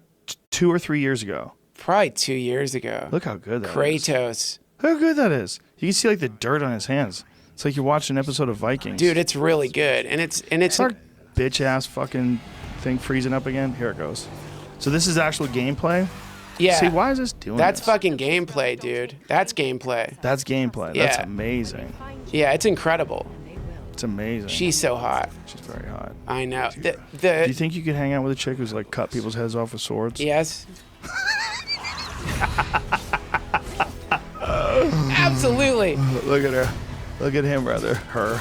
Look at this. This is fucking bad. But it's not just, dude, what's great about this game is not just like the graphics, which are incredible, or the fight mechanics, which are also incredible, but the fucking story is really good, and the acting is really good, and like the relationships between characters are really intense. This game will make you like tear up, man. Like it's like damn. Fucking holy great. shit. You see what he just did? Chopped that dude in half with an axe? Holy fuck. Whoops. He just got smashed by a giant. He got smashed. He gets smashed a lot, but he's Kratos, the God of War. He doesn't give a fuck. Does not give a fuck. Man, this is incredible. I wouldn't even show much more of this. It's spoilers. I don't want anybody to see any of the characters or to know what's happening because it's that good. Like, it's such a good game. Most games, the way I've played video games is I try to rush through it for some reason, which is really dumb, to be like, oh, I got to win this thing. This one, you want to hang out, look around, like see the landscape, and like you get really into it. It's a glorious game, but you know, that to get back to what we were talking about, at Blizzard, one of the people working there told me, we like building World of Warcraft because we like playing World of Warcraft. We've created a dimension we want to be inside of. Like, we enjoy it. They love it. Like, and that's why the game is so good, because it's being made by people who enjoy playing the game. So I don't know how many hours they work at Blizzard. I imagine it can be a pretty brutal schedule, but and anything you do, even things you love, I know become grueling. But I think that example of a company versus a company where you're like either doing something that you don't even need to be there to do, or right. you're no comparison. No comparison. No. Yeah. I mean, it might be massive hours a day, but I bet you're having a great time a lot of the time, and the actual results insane. You know, I was friends with a lot of those guys from id Software back in the Quake 2 days. Yeah. And played Quake 3. I got to play Quake 3 before it ever came out. I was with you. We were on. Right. That's right. what's his name? Cliff. No, Cliffy? that's Cliffy B. He's id Software is Doom and Quake. Cliffy B is Unreal and I was with you when Cliffy B gave us Yeah. a tour. I didn't see the Quake tour. Sorry, okay. dude. Well, they're both amazing, but we got to see Unreal Tournament when they were putting that together, and they were putting together this new engine that wound up being used in a bunch of different games afterward. But it was fucking crazy. We get to see the graphics like as they're designing things, and same thing with the Quake Studios. But those guys all were crazy gamers. Right. Like they would get LAN parties and sync all the. We played at the id Software. We got to play death matches between everybody in the studio. It was awesome. To play Quake with the guys who made Quake, Fucking cool. the funnest shit ever. Fucking cool, man. And, Yeah. I mean, what they did was, if you've never played one of those games before, the three-dimensional games, when you're running down, you hear things over here behind you. Yeah. And you could turn around and sneak around corners, and people are chasing you around the map, and sometimes you could walk and it doesn't make any noise, or you can run and you can hear the footsteps. Fucking cool. Fuck, it's the crazy. They're so adrenaline packed when you're playing Yeah. those games. Like these guys, I'm so terrified we're putting a LAN in here in the next couple weeks. I know you are. Oh, you and I, we're gonna have some fun. Well, no, we're not, because you're going to beat me at fucking Quake. I suck at shooters, I haven't dude. played in forever. Please. I haven't played in forever. I'll probably be terrible for at Dude, least the first 16 hours. If I like had a shrink ray and shrunk you like into like a 8-year-old, you would still beat me at shooters. I suck at fucking shooters, man. I'm What like, is your thing? What do you like? You like those role-playing games? I don't want to Like- say it, dude, because you're gonna make fun of me. I won't do it. Come on, fella. I like Hearthstone, man. What is that? I don't even know what it is. Fucking fell for it, man. You didn't fall for it. I'm being sincere. I don't know what It's an online fantasy card game. Oh, it's like a furry thing. Like furries? I love comedians so much. Because it's like I knew you were going to insult me. I just didn't know how. And like the way you did it was way worse than I expected. Like you pretend to be a fox, right? You're like Foxkin? Are you otherkin? Oh, it's not like fucking Is that what it is? You just get a furries. kick out of it? Do you ever do it in your footy pajamas? With like a little bunny rabbit tail on? I'm in the woods, and I'm a rabbit. Oh, fuck, man. I've got to be clever to get away from the fox. All right, Doink, well, doink, doink, doink. Let me tell you something. It's a wonderful fucking game and it's deep and it's got a lot of strategy and I love playing it, man. I really do. I'm not good at it anymore. I went through a period of being good. I haven't played it in a while because I've been playing God of War. But Oh, look at this. Is this it? yeah, This looks like death. What God is damn happening? What is happening here? let's see. They're cards? Yeah, they're cards. You basically like I'm not going to explain the rules of Hearthstone on your show, dude. But Please don't. It's a great game. This is killing me. It's a great, very fun, very enjoyable It's like a game. good game for 9-year-old girls. That's what it looks like. Get it for my kids. I'm just thinking, like, all I had to do is say StarCraft, or I could have lied, know. but I knew I had to tell you the truth. But I knew you were addicted to that. You had a real problem with that for a while. You and I mirror each other in our video game addictive tendencies. Right. We're both like, ugh, Yeah. gotta be careful. But dude, this is something I was thinking I wanted to bring up during the podcast, man. It's like when we first started hanging out, you told me something I've never forgotten, and it's from the Book of Five Rings by Miyamoto Musashi. And you mentioned something from that book, which is that learn one thing and you'll know how to do a lot of other stuff, right? Yeah. So he would apparently he was a samurai, and so Yeah. he recommended for samurai not just to learn the sword, but to learn poetry, learn how to paint, learn how to do this stuff, because in the meta process of learning, there's something in there that like fits onto all forms of learning, right? Well, you don't want to be too hard, but you don't want to be too soft. You want to be a balance. Right. And in a balance, you have to be artistic and destructive. You have to be loving and hating. Right. You know, he played games with his opponents. Like, he didn't just fight nobly. He was an asshole. He would, like, show up hours late for duels and make the guy wait. So he knew the guy would be freaking out. He would show up sometimes with wooden swords instead of metal swords to fuck with their heads. One time he whittled a sword out of an oar of the boat that he rowed over to the beach where he was supposed to have the sword fight, showed up hours late, fucked the dude up with an oar. Oh, dude.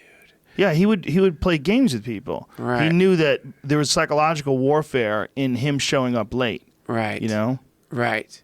Yeah, and do you remember the first sentence of the book? I do not. I remember the quote that you just were talking about because I say it all the time. It's like the reason why I have this tattoo on my arm. This is Musashi, you know? Yeah. It's once you understand the way broadly, or once you know the way broadly, you'll see it in all things. Yeah. So and which is also as above, so below. It's another way of saying that. It's like, so it's the concept that if I practice something, for example, like right now, like I'm learning how to do modular synthesis. Like I have modular synths. They're badass. It's like for making music, right? I'm 44.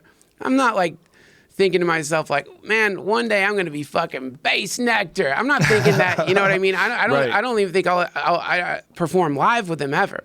But I got sucked into it and now I'm taking it seriously. So I'm learning how to do it for real. Like, and then that pulls you into like music theory, right? So now you start looking at, well, what is a song and why is a song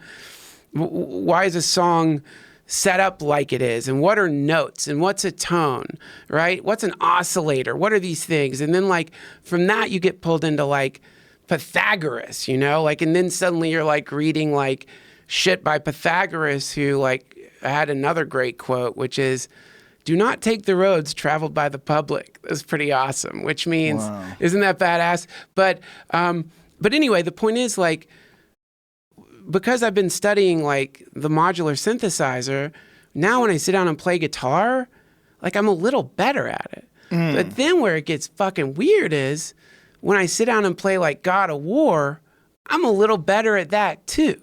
And then like when I'm thinking about cutting tomatoes, for example, something really basic, and the pressure I'm exerting to cut the tomato versus the sharpness of the knife, I think about music and I think about, whoa, in a weird way, my knife is like you won't know what this is maybe, like my knife is like a CV gate, which is like, if you have a tone, like wah, a gate might be an on and off like switch that makes the tone go right. So suddenly the shit you're learning from like, and by the way, synth nerds out there, I don't know what I just fucking said. I've already fucked it up. I'm sorry. I'm learning. Synth nerds. But what I'm saying is, it's like what he was teaching is so powerful, which is like, you don't just get good at one thing. Yeah. It bleeds into other shit in your life too. Sure. That is an incredible thing for me to realize, man. It's been pretty intense because,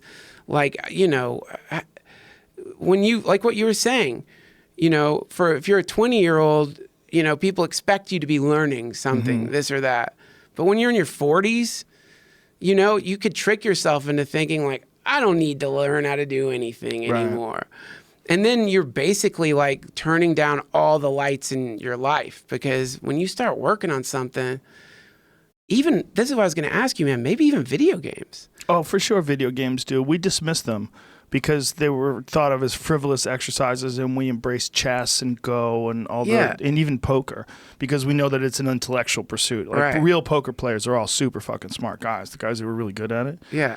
I think that we do that with video games because at one point in time they were just Pong, and then they were Mario Brothers, and they were silliness and fun. You get the mushroom and have a good time. Yeah. And Pac-Man and all that shit. But now, when you see God of War, you're like, okay, well, clearly your brain is firing on all cylinders when you're doing that. That's right. You're swinging that axe and switching to the spear and doing this and jumping there and chopping this dude in half and getting away from the guy with the fucking flying log he's throwing at you. Yeah. That's your brain. Your brain's firing left and right. The idea that this is totally useless seems stupid. Yeah. Yeah. So I think that potentially through anything, the problem with video games is you can play them and actually not get better at them because you just like are slashing and pressing buttons and shit. Like you have to you can focus. But I think when your attention and focus gets put on improving anything, Like, theoretically, I imagine if you just started working on drawing a circle or drawing like a perfect circle and just spent day after day working on that pursuit, sounds insane. Like, you'd look crazy to your friends. But potentially other shit in your life you'd start improving at too. Mm-hmm. Your mind gets a little sharper maybe. Maybe it's just some kind of neurogenesis or something. I don't know. It's exercise. It's exercise for your mind. Right. For sure, your brain is very, very active when you're playing a video game. You know, I know when I would play Quake, my hands would get so sweaty that I would put antiperspirant on my hands. I would spray antiperspirant all over my hands, and then I would blow on them to keep them from getting so sweaty, because my fingers would they would slip around over the keyboard. I'd leave puddles in the keys. My mouse would get soaking wet. It would be dripping all over the mouse pad, and the ball would get stuck. Yeah. Then eventually became a laser beam, laser tracking. First it sucked, then it got way better. First it was like you wanted that ball. You wanted to feel the ball underneath the mouse, because you got that tactile sensation. Right. But then it got to a point where these laser ones were so much more accurate, and they never fuck up. They just became better. That shit has always been like really odd to me when you look at a gaming mouse and it says how precise it is down to the the DPIs. Yeah, the DPIs. Yeah, DPIs. I remember Razer Mouse had one that was 2,000 DPI, the Mamba, and it was crazy. You'd play with the thing, you'd be like, Jesus Christ. It was so fast, but it was an odd shape. Like it was a duck foot. Do you remember that? Yeah, I was say, wait till the ones now. There's a button on it. You can switch mid game depending on what you're doing or what you need. You can set up your DPI from up to like 8,000, 10,000, 16,000 down to 200, 100. I wonder why you would need it slower. Why would you want it slower? There's some games like you don't need to be moving that much. It might be a sniper, so you need very small adjustments, and you can make big moves with your hands and have still a small adjustment. Yeah, some guys, when the adrenaline would kick in, they would like a slow mouse speed and a big mouse pad, and they would move the pad around like that, and they felt more precise that way than they were with a small pad and a high speed. Because some guys used to like do little wrist flicks with like super high speed, and you would try their mouse. You'd be like, "Hey man, can I try your setup?" Because everybody's setup was different, and I would try their setup. I'd be like, "Jesus, how do you even concentrate? This is crazy. You're moving so fast." They would have their speed just and they would have mouse acceleration. You know what mouse acceleration is? Yeah. So if you move faster, it actually goes faster. Yeah. Almost like you're throwing a whip. Yeah. Yeah. I know, dude. You need that in StarCraft. Like, you do need that too? Oh, absolutely. Yeah. It's very important getting your mouse set at the right speed, and then you get used to that speed. So if your mouse is fucked up, you're definitely you're gonna make like bad decisions. But I never got I got okay at StarCraft. I think I got up to like, I don't know, maybe Silver League or something like that. What does that mean? So if you were in jiu-jitsu, it's not a big deal. Would you have a purple belt? If you were in What's the jiu-jitsu? belt after white belt? Blue. What's the one after that? Purple. It's probably blue. Blue belt? Because Bronze League is where I stayed forever. That's the white belt stage? Yeah. Mercilessly getting my fucking ass handed to me in Bronze League. And then like finally I figured it out a little bit, enough where I popped into the Silver League. And then you want to go back to the fucking Bronze League. Because once you get to the Silver League, you can't do a fucking early game baneling rush. You can't Can't do that? Fuck no. You can't do any of that shit. And when you try it, they're gonna make fun. You know, they're gonna type to you like, no, but they're also gonna be like, what? Like, what are Loser. you doing, you fucking noob? Fuck you. Ooh. Why are you doing that shit? I wanted a real game. You're gonna do some like early game baneling rush against my... You know when people would get super mad? When their fucking connection would time out and they would be stuck in the game and you'd fuck them up? Oh, They'd be stuck frozen. Oh, yeah. And you just light them up. You know, like sometimes you'd use like your smallest gun and just slowly pick away their health. Pew, Yeah. pew, pew, pew, pew. Or you'd punch them. Remember in the old Quake games, you could punch dudes? Yeah. Yeah. There was some video that popped up of that new game Fortnite everybody's playing, and it's like, it was on Reddit. It's like the worst Fortnite player ever because it's someone who clearly got up to go get chips, or maybe they and the dude's like shooting at them and can't hit like a still person.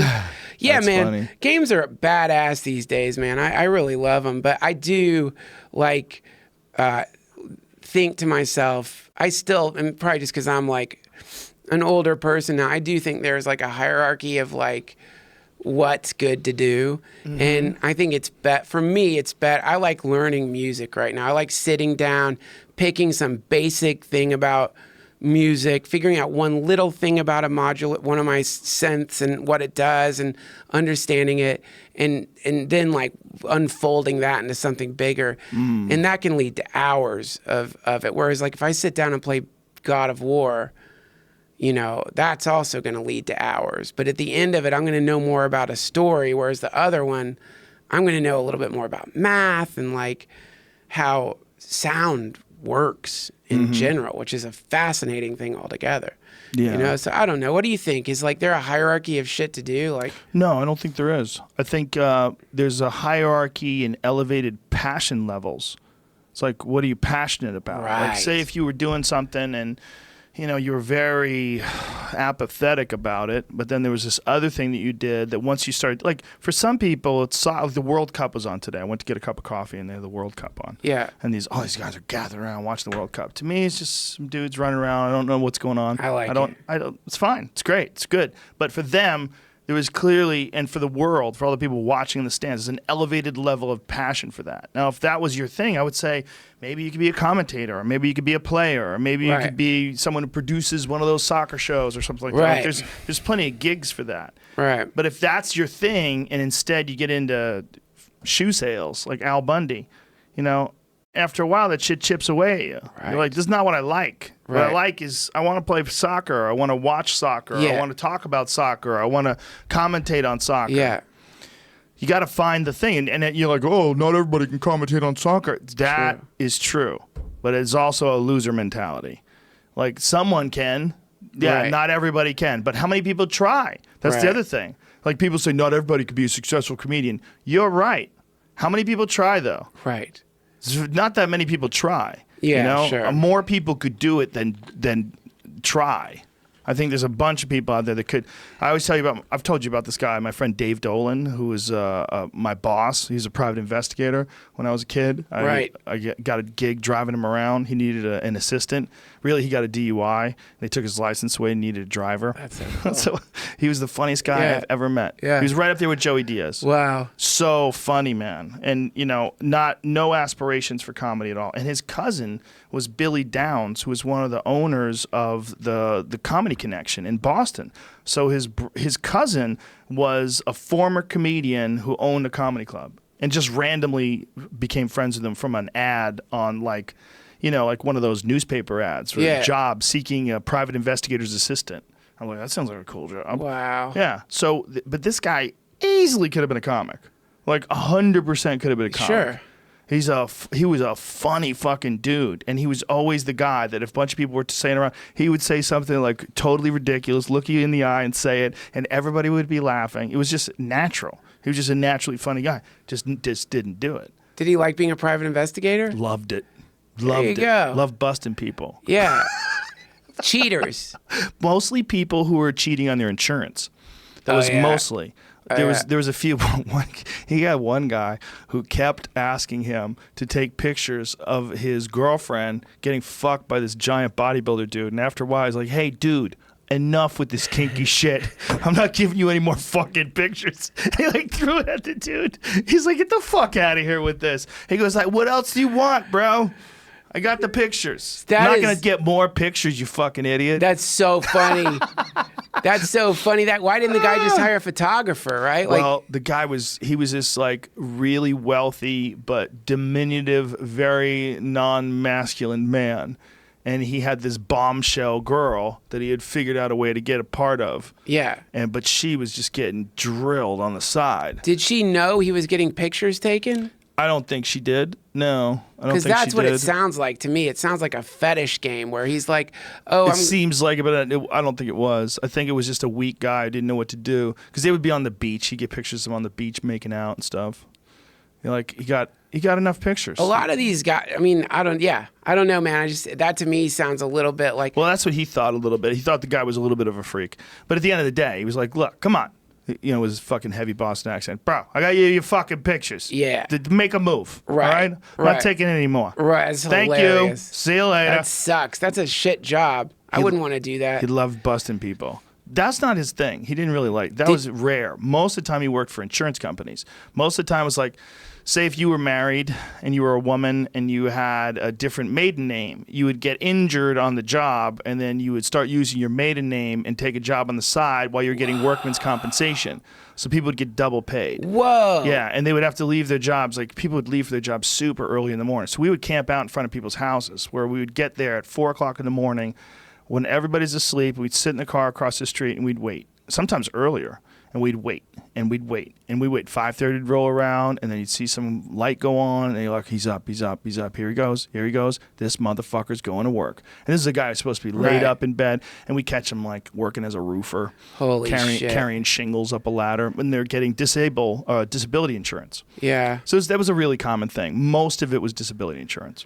Man, what a fucked up state of life to get into, where you're doing insurance fraud. Like, that's a sad existence to like get into that spot where you're like, I'm gonna give it to the man. I've come up with a scheme, honey. Someone from the Comedy Store. I probably can't mention their name. Sometimes it's not like that, man. See, this is the thing. Like, it was nice people. They just didn't know better. And I don't say that like they're stupid. I say that like they didn't think they're going to get caught. They didn't think it was that big a deal. They didn't think through it very well. Like there was one lady who was so nice. He had a scam. This was a scam. Say if your license plate number, he would write down your license plate number and then write down one that was really close to it and write down another one that was really close to that. And then he would knock on your door. And he'd say, I hate to bother you, but my girlfriend was in a car accident, and the police report where they had the witness's driver's license number, some coffee got spilt on the report, and they don't know exactly what the license number is. We've checked these two. It's not them. I have a friend who works in the DMV, and they hooked me up. And then you tell her an injury. Oh, I'm sorry. Well, what happened to her? Is she okay? She's okay, but she did this. Oh, my God, I had that same injury. You tell them the injury that they had that's giving them workman's compensation. And, I had the same. That's terrible. Do you guys want to come in and have a cup of coffee? She invites us in the fucking house. Strangers. Wow. This is what people did in the 80s, dude. Yeah. They invited people in the house like pilgrims. Yeah. This lady invited 2 guys into her house, and he spins her a yarn about his girlfriend being injured, and she said, I had the exact same problem. And he said, well, what happened? She said, well, I was on the job as a flight attendant, and I fell down and hurt myself. And he goes, well, you're getting paid, aren't you? And she goes, oh, not only am I getting paid, but I'm also working under my maiden name in another job. Wow. And he's like, oh, yeah, great idea. Way to do it. The lady's so nice. And we got out of there, and I was like, man, we can't turn her in. He's like, fuck her. She goes. Wow. She goes. She's a fucking crook. crazy. He goes, that lady's a fucking crook. I go, she's so nice. She let us in her house. She gave us coffee. Fuck her. I love that shit, man. How like being nice has somehow become synonymous with not being dangerous or a crook. That's a really funny thing. It's true. It's like, because being nice is like, that's like a really great costume to put on. Like if you want to camouflage yourself and you're a predator, the way the tigers... But she wasn't a predator. She was just a lady who didn't think it was a big deal to rip off a corporation. People grow up thinking corporations are faceless, nameless entities, and you can extract money from them. Yeah. That's the way people think of some liability lawsuits. Like you slip on some water in the hallway in a big building and you fall down like, oh, I'm hurt. I'm real hurt. You guys didn't protect me. My balance was compromised. I know. And I fell on your ground. Because somebody put some water on your ground. I'm not responsible for this. I'm going to sue. Yeah, it's fucked. It's bad. That woman was making a terrible mistake, and your friend Dolan, Dynamite Dickless Dave Dolan used to call himself. He helped her. He helped her out because like that kind of shit, that kind of life, like stealing. You want to create. Yeah. Like you want to create a version of that woman where like inside she didn't feel at least a little bad, a little bitter, a little weak, a little off balance. Of course. But the reality is she didn't feel good about that probably. And that's not a great way to live, man. And so by getting corrected by the universe in those ways, You know, I think it's a good thing. I'm glad that, you know, some things aren't illegal, for example, but they are, you know, like obviously, like we agree on some of these things, right? Those things it's fucked up to bust people for. But if you're stealing in that way, I don't know, man. No, you're right. But I would have never turned her in. I would have said that I can't. I would have never been a good private investigator. I feel like a lot of those people, and I was 20 at the time, 21 at the time, at the most, 21 I think. At that time, I was really well aware of like the neighborhood where my grandparents grew up in, like and being around them and being around my parents who grew up in the 60s, and then my grandparents who grew up. I mean, they were here in the Depression. And there was a different attitude about opportunity. Like everybody was poor, right? Yeah. So everybody would like take advantage of every opportunity. And if you got an opportunity to run a scam, you did it. Yeah. And that's a terrible thing that happens in poor communities, is that people do think of like insurance scams, this kind of scam. Like, you know, you got to think about it like it's a score. You know, think about it like it's a score. Dude, I've heard guys say that to me. I know. Older Italian guys, look, you got to think about this. This is a score, okay? You can't fuck this up. You got an opportunity here. All you have to do is you go to the fucking chiropractor. My back hurts. They can't tell you why your back hurts. Nobody knows why your fucking back hurts, which is true. Yeah. You know, you would go to a chiropractor every day and say, my back is fucking killing me. I got shooting pain down my leg. They can't prove it or disprove it. Next thing you know, you get a $35,000 check in the mail. Woo. Right. Yeah, you know, man, here's the thing. Number one, I feel like I have to say this. I would not have turned that woman in if I was not a private investigator. Of course you wouldn't. But and Dolan ethically had to turn her in, because if he didn't, he would be guilty of stealing from the person who was giving him money to do the job. There was never a question. Right. I mean, that's what he did for a living. He was turning her in. Yeah, but the main like problem with stealing, like, you know, sometimes I've been hanging out with people, you leave a grocery store and somehow they didn't charge for like a bottle of water or whatever. Like they didn't see it in the cart, right? And some people are like, yeah, I did it. Free water. They fucked up, right? And like, man, I think those people are unaware of this like weird law in the universe, which is that you seem to like you get shit back times 3, it feels like, maybe a little bit more than that. When you give. Or take. So like if you steal a $2 bottle of water, now this is my superstition, you're going to end up paying like at least $6 for that bottle of water in some other way. Some karmic way. Some shit's going to happen. You're going to get a parking ticket. You're going to get some weird fucking thing. So I think a thief is unaware of a metaphysical economy, which is like you think you're going to get away with that, but you're not. Like if you could really get away with it, it would give me pause. But like I've noticed, man, all my friends who are really successful, they leave giant fucking tips, crazy tips. You know a few of these people, Joe. Tips where like it makes the waitress cry. And also, I've noticed they will dodge out of a place before they could be acknowledged for leaving some insanely massive tip. Dude, I'm right here. You don't have to talk about me like I'm not here. I just don't want to fucking embarrass you, man, because it's like, you know, a lot of, you know, I don't want to. But the main thing is like. But that's a love bomb. That's what I always call that. Yeah. You leave a love bomb for the waiter. Right. Yeah. But I think also there's another side to it that is more than just like the feeling you get of knowing you've been generous and you're not that attached to money. It's not even that. It's like you get an opportunity to give a nudge in a positive. Yeah. They feel good. So if they feel good, if like somebody gives you a $100 tip for a fucking cup of coffee or something, they get this feeling like, holy shit. Yeah. All of a sudden, a beautiful feeling out of a normal situation, just a normal interaction. I give you this and you give me that, and I say thank you and I go. Well, in that normal interaction, all of a sudden, boom, you get this beautiful gift from a stranger that didn't have to do that for no reason at all. Right. Just a little love bomb. Yeah. It's even better when you're not there, when you're in the car driving and they realize you left it for them. Right. See, that thing right there, man, that if you go back to what we were talking about momentum, Yeah, it puts little ripples out there. Yeah. Yeah. And those ripples spread. Yeah, and it's not just with that, obviously. Oh, the only way to do it's with money. No, it's being nice to people. Sometimes I've had days where, like, I'm just walking somewhere and someone looks at me and they go, hey, how are you? Everything good? Yeah, man, everything's good. How you doing? I'm doing good. Enjoy the day.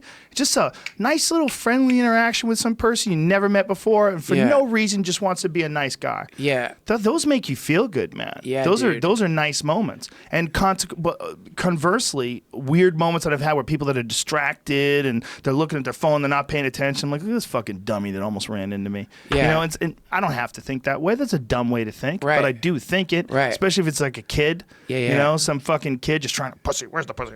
Yeah. And they almost run into you. You're like, hey, dude. Yeah. Your phone. Right. Right They're here. radiating this momentum into the world. They're not interacting with people that are there. Yeah. Versus a person who's like genuinely nice. Is like, just see someone walking down the street and they say, good morning. You're like, good morning. Yeah. And everybody feels good. That's like just a nice little thing like that. That's right. Those spread. That person might do it to the next person they meet. And then boom, everybody's saying hi to everybody and everybody's hugging everybody. This is it. Yeah. Yeah. We talk about this probably every time because we both agree that this is like probably if there was going to be a nonviolent revolution in this country that wasn't based on voting, it's going to start with that. Yeah. And what is that, you know? And the thing I'm being taught is like that thing you're talking about, it can be cultivated and like refined. So you can sort of, that's why it's called a practice. Like when you're sitting and you're watching your breath and you're learning how to be in the moment,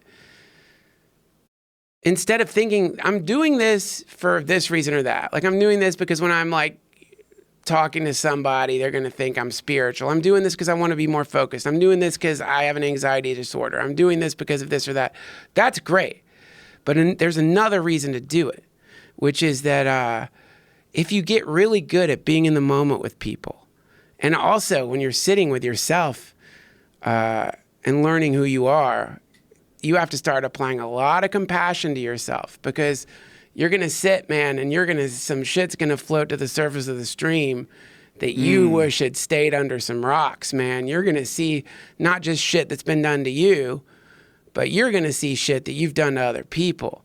And you're going to have to deal with that, right? And the way to deal with that is not to do like, I don't know if you do this at all, but sometimes like I will remember something from when I was very young and be like, you fucking dick. I'll say it out loud to nobody. Yelling to someone like 15 years ago, right? And you're yelling at you? At my past self. Like, you motherfucker, you know? What have you gotten me into with my memories? Jesus Christ, man. Why were you doing that? Why'd you do that? And like, so that's like the opposite of compassion for the self, right? So anyway, the point is, if you can like sort of cultivate compassion for who you are right now, that's not to say use that as an excuse to not try to become a kinder person. But I'm saying cultivate compassion for the fact that like, man, your dad had PTSD and your fucking folks got divorced when you were 3 and your dad remarried an abusive woman who hated your fucking guts for 7 fucking years. And she did some really bad things to you over the course of that time that you were way too young to process, or you had no way to deal with that. And now when you're in your 20s or your 30s, you're realizing that you seem to be kind of a selfish cunt. And it's like, well, yeah, the reason you're being a selfish, quote, cunt is because you had to build up a very high-powered defense mechanism to deal with the fact that you were abused for almost a decade when your brain was forming more neurons than it ever will at any other point in its life. And now we can start having compassion for ourselves. Instead of thinking, I'm a selfish cunt, we could think, oh, I've got too big a force field up. I've developed a thing to protect me from an environment that I'm no longer in. And then the point is, once you start becoming compassionate to yourself, that's when you run into the person who's being a selfish cunt, who you can look at and say, oh, I see you. I know who you are. I don't know what it was. I don't know if it was a abusive parent. I don't know if it was a heartbreak. I don't know if it was something you read. I don't know if it was something, I don't know. Maybe genetic, I don't know. But I know from looking into myself enough to know that you deserve more compassion than you're getting. That's it. So we have this agreement that everybody can learn up to a certain point, right? We agree that pretty much everyone who's normal and not impaired mentally can learn how to read. Yes. Right? We agree to this. I think so, yeah. Yeah, we agree to simple mathematics. Everyone can learn how to add and subtract and multiply. And after that, it gets a little squirrely with division.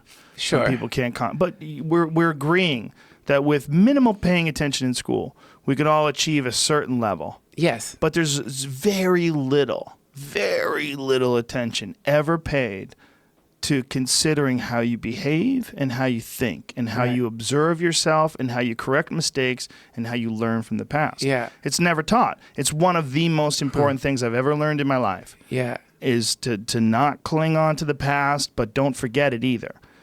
That's great. Remember that you fucked up. Don't do it again. But don't live in this world of 20 years ago or 30 years ago or whatever, that one instance where you wish you didn't say this one thing to some person or hit some person or drive your car where you shouldn't, whatever the fuck it is, whatever thing that it was that you still sit back and go, God. Yeah.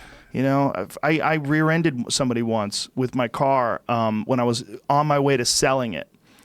And I wasn't paying attention at a red light, and my car had I think it was a 1978 Oldsmobile Cutlass. And the front end, I crunched this guy's bumper with the fiberglass part of my car. It didn't do shit to his car. He had a truck. Yeah. But I fucked up my car on the way to selling it. And I brought it to this person, and the grill was like half hanging off. And I remember in my car just going, fuck! Yeah. Fuck! I just fucking... I was so broke and such a loser and barely keeping it together. And on my way to selling this car, I fucked it up. And I was just like, you fucking loser. Yeah. And I remember being in my car screaming at myself, you fucking loser. Sure. And I remember the guy bought it anyway. He just took a bunch of money off of it. I forget what we agreed on. But this feeling would haunt me for months. For months, I'd be doing other things. And I would think of rear-ended that car, not paying attention, fucking up the front. I'm like, ah! Because it wasn't even like an accident. It was like I left my foot off the gas and I just slammed into somebody because I wasn't paying attention. Right. Man. I let my foot off the brake, rather. It was something that I literally was defining myself by for months. I was thinking that I was a loser because I did this. Yeah. Yeah. That's it right there. It wasn't like, hey, asshole, don't let your foot off the brake. Pay attention to what you're doing. You're driving a fucking car. I know you're only 18, but pay attention to what the fuck you're doing. It wasn't. It wasn't that. It was, you fucking loser. You fucking loser. Ah! Yeah. I was screaming at myself. Dude, I was talking to this dude at one of these Ram Dass retreats who's like in his 20s and like, I'm really, by the way, this wasn't at a. I'm like really like veiling a person very, very deeply here. Like, but the point is, this person was telling me some shitty thing that had happened to them when they were a kid, right? And real young, and like it happened like at a doctor's office. The doctor like it was like a shitty doctor or something. I don't know, but the doctor like slapped the kid, right? Oh, Jesus. Yeah. And so... for what reason? Well, there's no reason, is there, Joe? Like, there's really no reason to slap a kid who's come to a doctor's office, right? Oh, for sure. Right. But what was the reason the doctor that's the had? thing that's the thing my friend said. My friend said, well, I was squirming around. Oh, Jesus. Right? Like he hadn't even considered that he was 5. Like, so like I said to him, I'm like, hey man, when was the last time you picked up a 5-year-old? Do you know how small 5-year-olds are? Do you understand that you didn't do anything wrong? That was a shitty doctor, that was a crazy fucking doctor, and your whole life to rationalize the fact that sometimes big people are crazy and slap little people, you try to apply some logic or like to the act itself, right? Now that's a heavy burden to carry, because if you think you're a bad 5-year-old, you're probably going to think you're a bad 30. God knows you're going to think you're a bad 35-year-old, all the crazy shit you can do when you're 35. Yeah. So it's like that mentality of looking back on our former self and hating it is the very same reason that we hate others. It's identical. If I'm going to hate myself, definitely I'm giving myself permission to hate everybody else around me.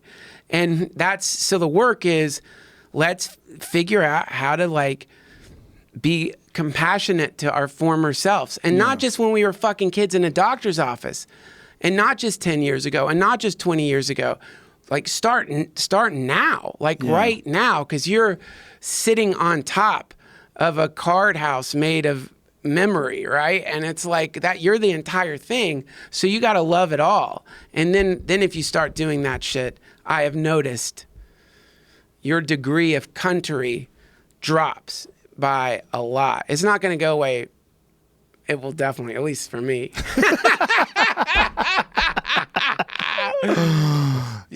I mean, one of the things that people I've had many guys ask me before, like, why do you so insist on exercise? It's a big one. Like, do you really think it helps you? I'm like, I know it helps me.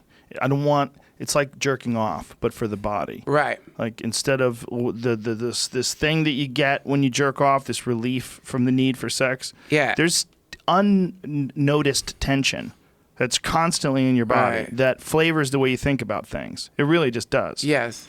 Last night, my daughter was upset at something. She got into a little tiff with one of her friends. Super upset, and really, she thought her friend was being mean and just didn't, trying to deal with it. We went to the garage, and I said, let's just go, we'll work out, you'll feel better. And I put the pads on, and we started moving around, started throwing some kicks and punches, started breaking a sweat, really getting into it. Pop, pop, whap, pop, pop, whap, and getting in, woo, this is fun. And then laughing and joking around, and then we talked about it. Because I'm like, now you can talk about it rationally. Because now it's not fucking with you till you have this energy that's just pent up. Yeah. You got to let that energy out, and then you're left with the thoughts. Right. But too many people get stuck with the energy and the thought. Yeah. And the energy's overwhelming the thought. And it's like, oh, this fucking emotion and all this craziness. Yeah. And a run around the block, or fucking hitting the heavy bag, or hitting the pads, or skip some rope, or whatever you're into. Take a yoga class, whatever you're into. Drain the stress out of the body, and then look at the object or the idea for what it is. And this is a fucking important method of managing the way you think about things that people overlook. They overlook the impact of physical tension on the body in your decision-making process. Oh, wow. Yeah. Do you believe that trauma is stored in the body? You think that's bullshit? I don't know. I mean, I know that trauma is something that clings inside your subconsciousness. Your subconsciousness is a part of your consciousness. Your consciousness supposedly resides in your body. So why wouldn't it be in your body somehow, way, shape, or form? Right. And then, there's also the idea that there's parts of your body that retain memory, not just your brain, but there's neurons in your body, and perhaps they retain memory. Right. Like, there's the concept that there's some type of neuron in the heart. Right? Yes. And this is what a lot of people believe was responsible for this idea of, like, follow your heart.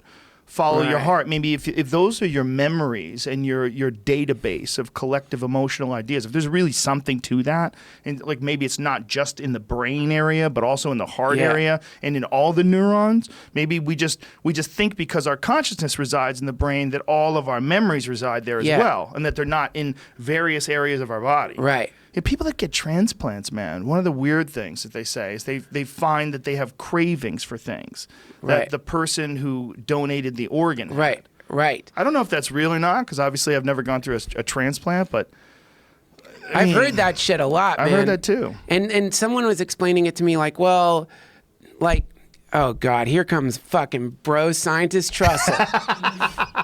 Get ready, gang. Here we go. I'm ready. Dr. Trussell. I've got a fucking master's degree in bro science. But, do you? Oh, yeah, dude. Hey, are you working tonight? You doing anything tonight? What's that? Yeah, dude, I am. Gig? Yeah, okay. Why? What's going on? Ice House? I can't do it. That's okay.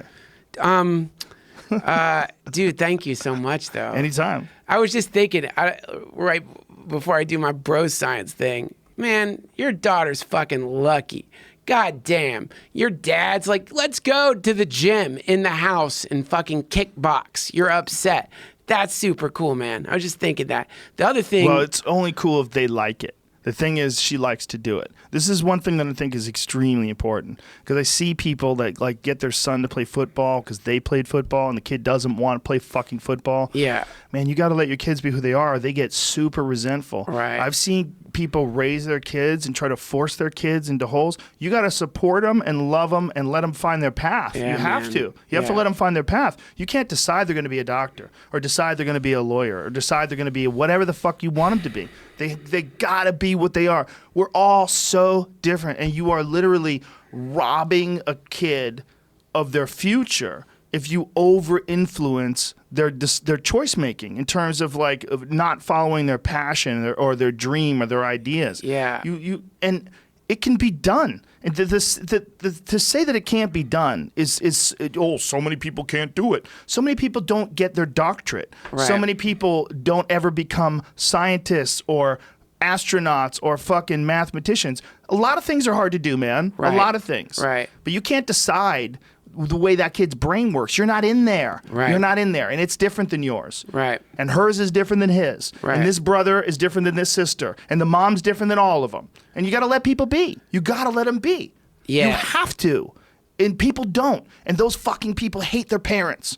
Those people develop this fucking resentment Right. because there's no freedom. Their fucking mom is always on them. Mom, I don't want to do that. Will Yeah. you just stop? I raised you. I didn't raise you to talk to me like this. Yeah.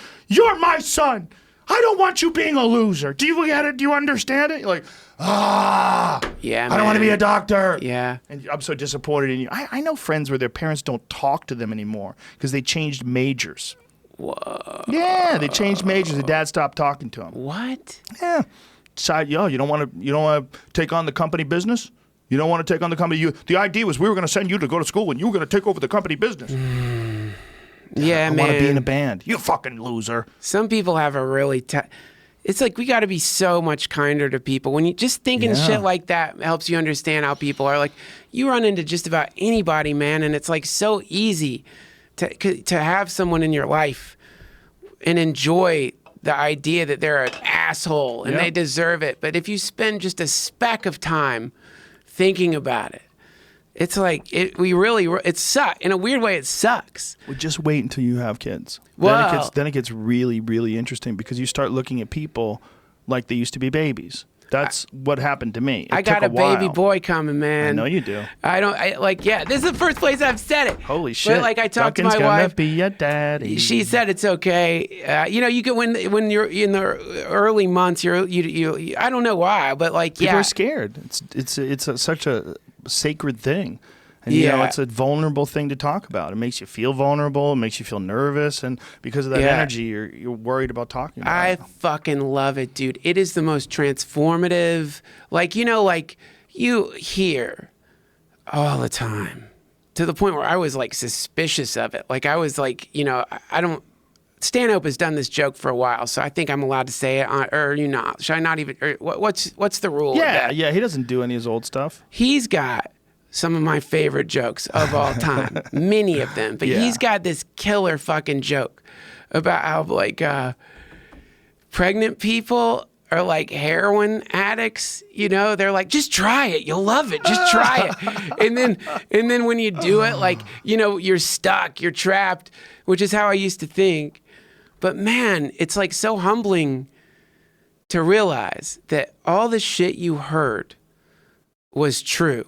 In the sense that you hear people say, oh no, it's psychedelic. It's psychedelic. Now, I always associated that with like when the baby's born, there must be some serotonin or dopamine that gets released, not just in the woman. We know the woman's brain is flooded with oxytocin and a variety of things, the bonding chemicals. But, I thought, well, that clearly would happen for the father, maybe just not in the same level. So when people say it's psychedelic, that must be what they mean. But now I know, the birth hasn't happened yet, but just being in the presence of a person who's growing a life inside of their belly and realizing that like the bonding that's happening there and like this sacred duty is coming up of you being a father, and that a soul is coming into this dimension that is going to be completely dependent on you. And my wife, of course, wanting to keep her safe. And then, man, the combination of all these things is so incredibly psychedelic in the most beautiful way. And so humbling, because it's like, boy, oh boy, did I fucking tell myself that I'd figured out something really smart. And that was like, reproduction is a trick of the DNA, and this marriage thing and the baby thing is some kind of vestigial societal organ like the appendix. We don't need to do that. There's nothing to it. Obviously, I wasn't using that voice, but like It was such a pretentious, fucking pompous, ridiculous place that I was standing at, which is to judge people for reproducing, enjoying the ability to judge because my parents reproduced. You know what I mean? Right. So it's so humbling to realize like, oh, I was wrong. But I wasn't just like kind of wrong. Like I was deeply, fundamentally, completely wrong about this phase of life and this, what's the word for it? This, well, I like in Hinduism, they call it an ashram, like a monastery. It's called the Grihastha ashram. It's like a temple. It's considered to be like a temple, the family. Holy fuck, man. It's real. The rubbers hit the road, man. And it's like, it's really, really beautiful, though obviously a little scary. Yeah. It's love. It's real love, and it's love where you know you're going to be able to love your children unconditionally in a very strange way that we really have a hard time with other people. And I think the thing about it is not just that you're bringing a life into this world, which is very psychedelic, but that your love bond with this kid is so ultimate. It's so intense. The love that you have for each other too, raising the kid together. There's a thing that happens with people when they are just really deeply connected at a like a DNA level. Like this is a little person that is literally come out of nowhere from two bodies. Yeah. And it makes you realize how precious life is, how vulnerable we all are. And it makes you realize that, I mean, it's such a cliche phrase, the actual power of love. Right. And then it's not just the love of this kid or the love of yourselves, the two together and the family together and all the other, people that you love. It's the love of all people. It's the love. Right. It's just, we just really have a hard time loving people. We have a really hard time trusting that people are going to love us back, or that they're not going to get in our way, they're not going to be overly needy or annoying, or they're not going to be intrusive, or they're not going to tell you what to do, which is why people hate their fucking parents telling them what to do. Oh, love comes with this bullshit? Love comes with this nonsense? Love comes with fucking rules, and I have to be annoyed all the time, and I have to wear my suit on Sunday? Yeah. Fuck love. Fuck it. I don't want it. Right. And then that carries on. You develop these shields that you put up for the whole world because of that. That's one of the most common things that people do when in terms of like our definitions of love. We define it by the people that were supposed to be the lovers in our lives. But they're just unconditional kindness and love. So few people are balanced in the beginning of the relationship. It's just lust. And then after a while, you get annoyed with each other. And then you can't wait to get free and find somebody else who's going to make you happy. Yeah. And they don't make you happy either. And most of us in the early years of our lives in particular, we bounce around. We try to find a new person that's going to make us happy. That's right. And we attract the kind of people that are the most destructive for us. I mean, for some strange reason, we're always looking to be distracted. Yes. And when you can learn how to abandon that, and it's not a learn like now I know, it's a slow, gradual process where the instances of cuntiness occur less frequently. Right. Less and less and less and less frequently till you're more and more and more kind. And then you get it as good as you can get it on any given day.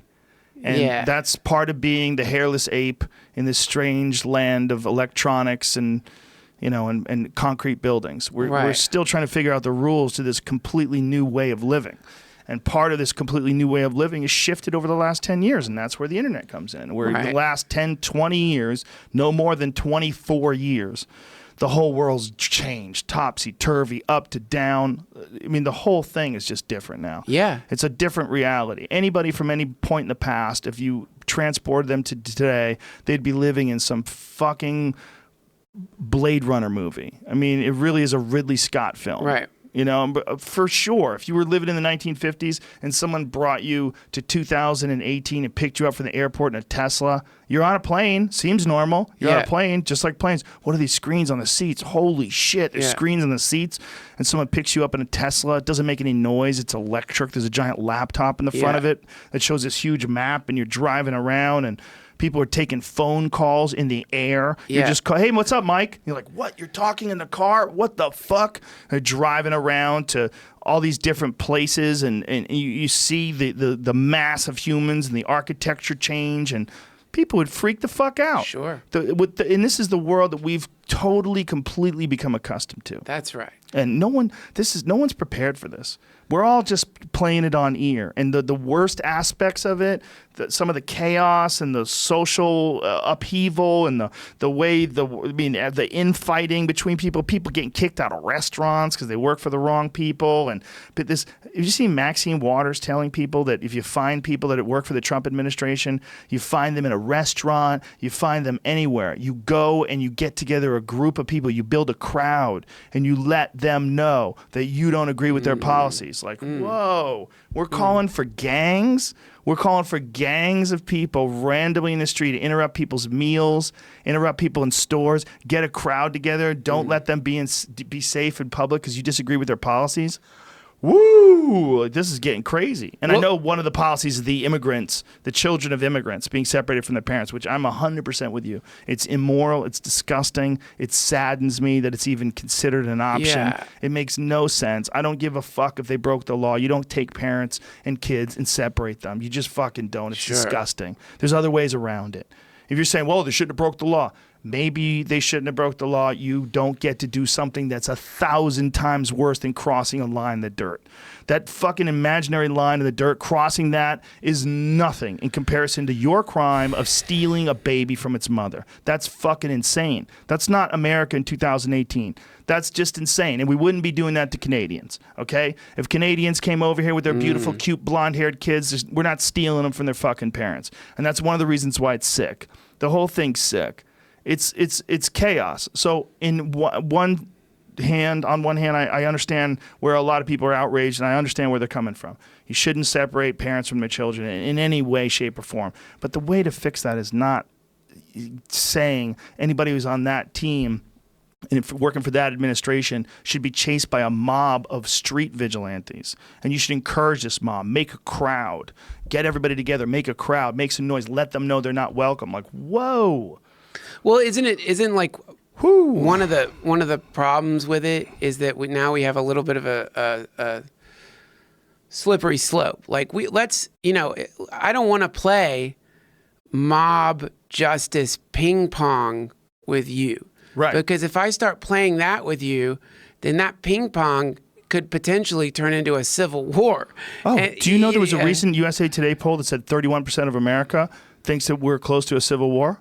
Right. Now, that being said, and also people who like fantasize about a civil war, I don't know if they've really thought it out all the way, like what that looks like. I can answer that for you. They definitely haven't. Right. They definitely haven't. Because if they did, and they thought it through and thought it was a good idea, they're out of their fucking minds. They're crazy or they're stupid. Yeah, but the I was really passionate about that. No? Yeah, man. Well, I mean, because who wants to fucking be in a goddamn civil war? But the for me, when I see shit like that going down, I've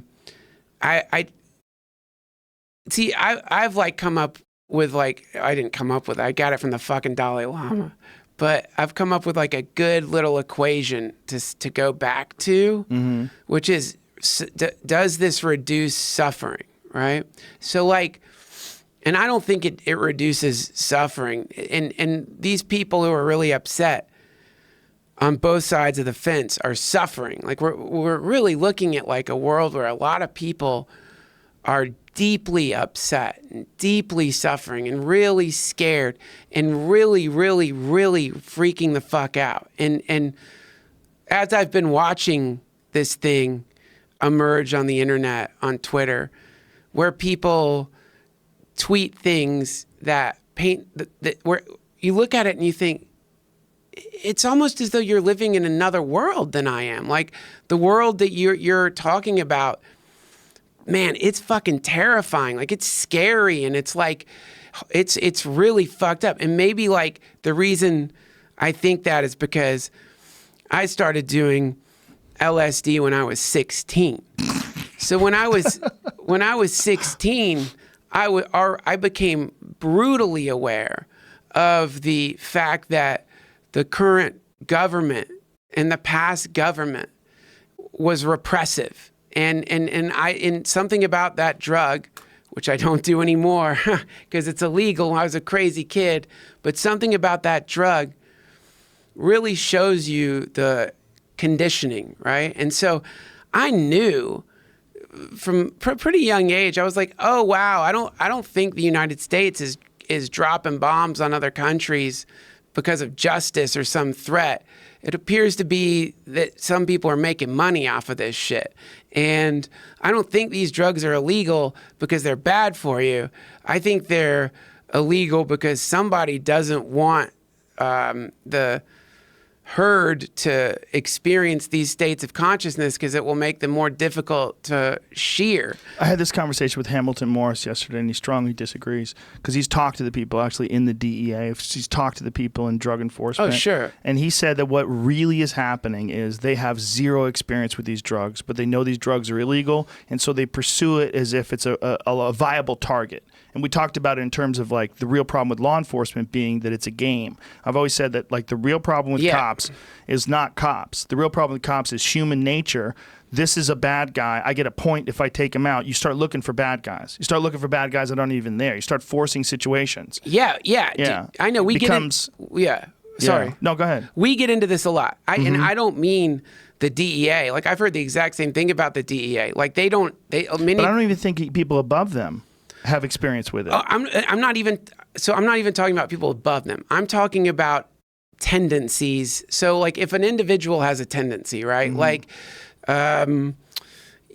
tendency. So a person has a tendency, then a group of people might have a tendency. For example, if I get a group of Swedish people together and I bring them to the World Cup, they're going to have the tendency to cheer for Sweden, right? I'm going to bet on that. I'm going to gamble on that. There's a tendency, right? Right. My boss fucking sucks. He's a fucking asshole, right? Right. Then you think back to the way all your other bosses acted and you realize like, wait, there seems to be a tendency when people are in that position of power to behave in a certain way, right? Yeah, it's hard. It's a hard job.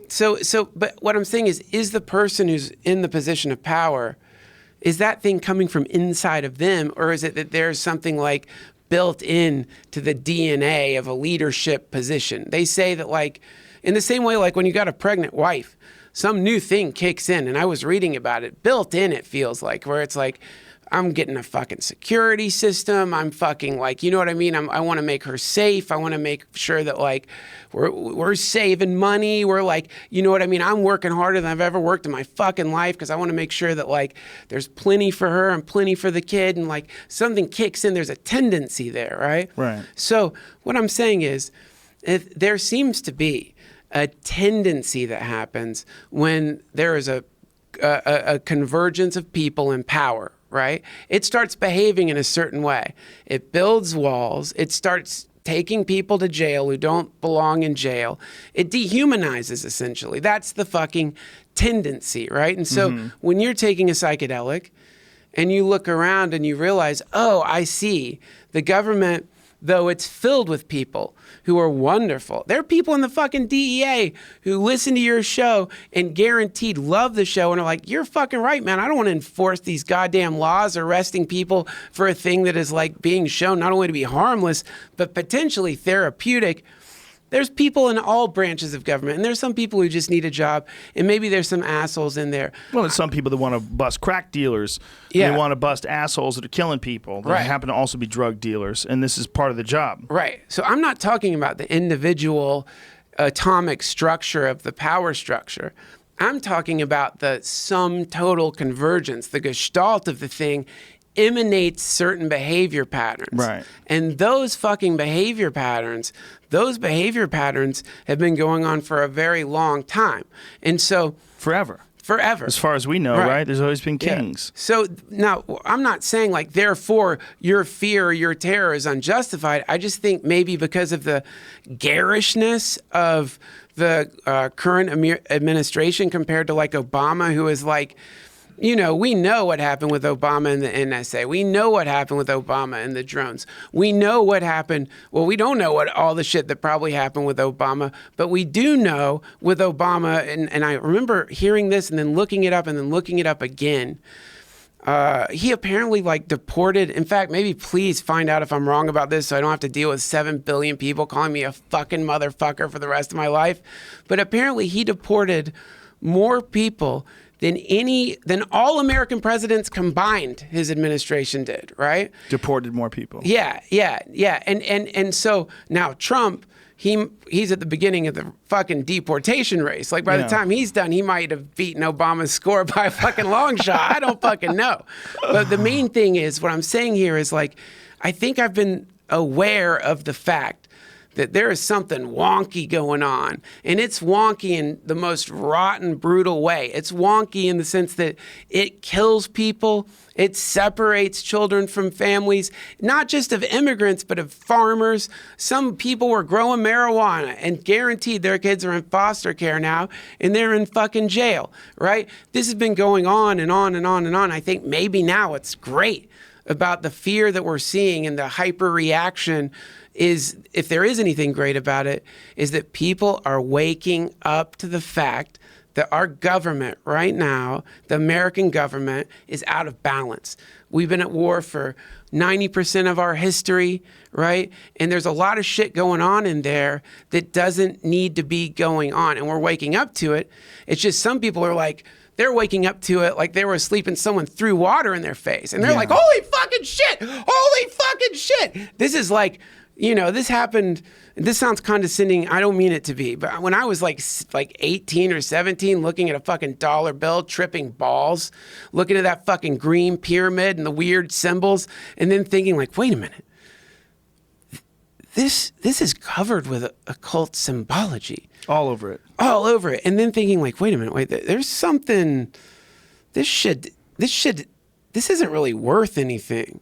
Like, this is just paper. And then setting it on fire, you know, just to do like the worst thing, like igniting it. That's a joke, obviously, because it's illegal to set it on fire, right? Yeah, of course it's a joke. I would never fucking do that, man. No way. I never, ever in a million years would ignite currency. Not with Old Glory. Not with Old Glory, not with the fucking money. But I guess what I'm saying is like, if there is something positive about, and the mobs of people doing this or that, or the hyper outrage, almost as though like we're looking at an immune response, like that's kind of going overboard, right? Exactly like that. But if there's something positive in it, it's that it seems that huge swaths of people are becoming familiar with the machinations of the American empire and understanding that here's how it's working right now.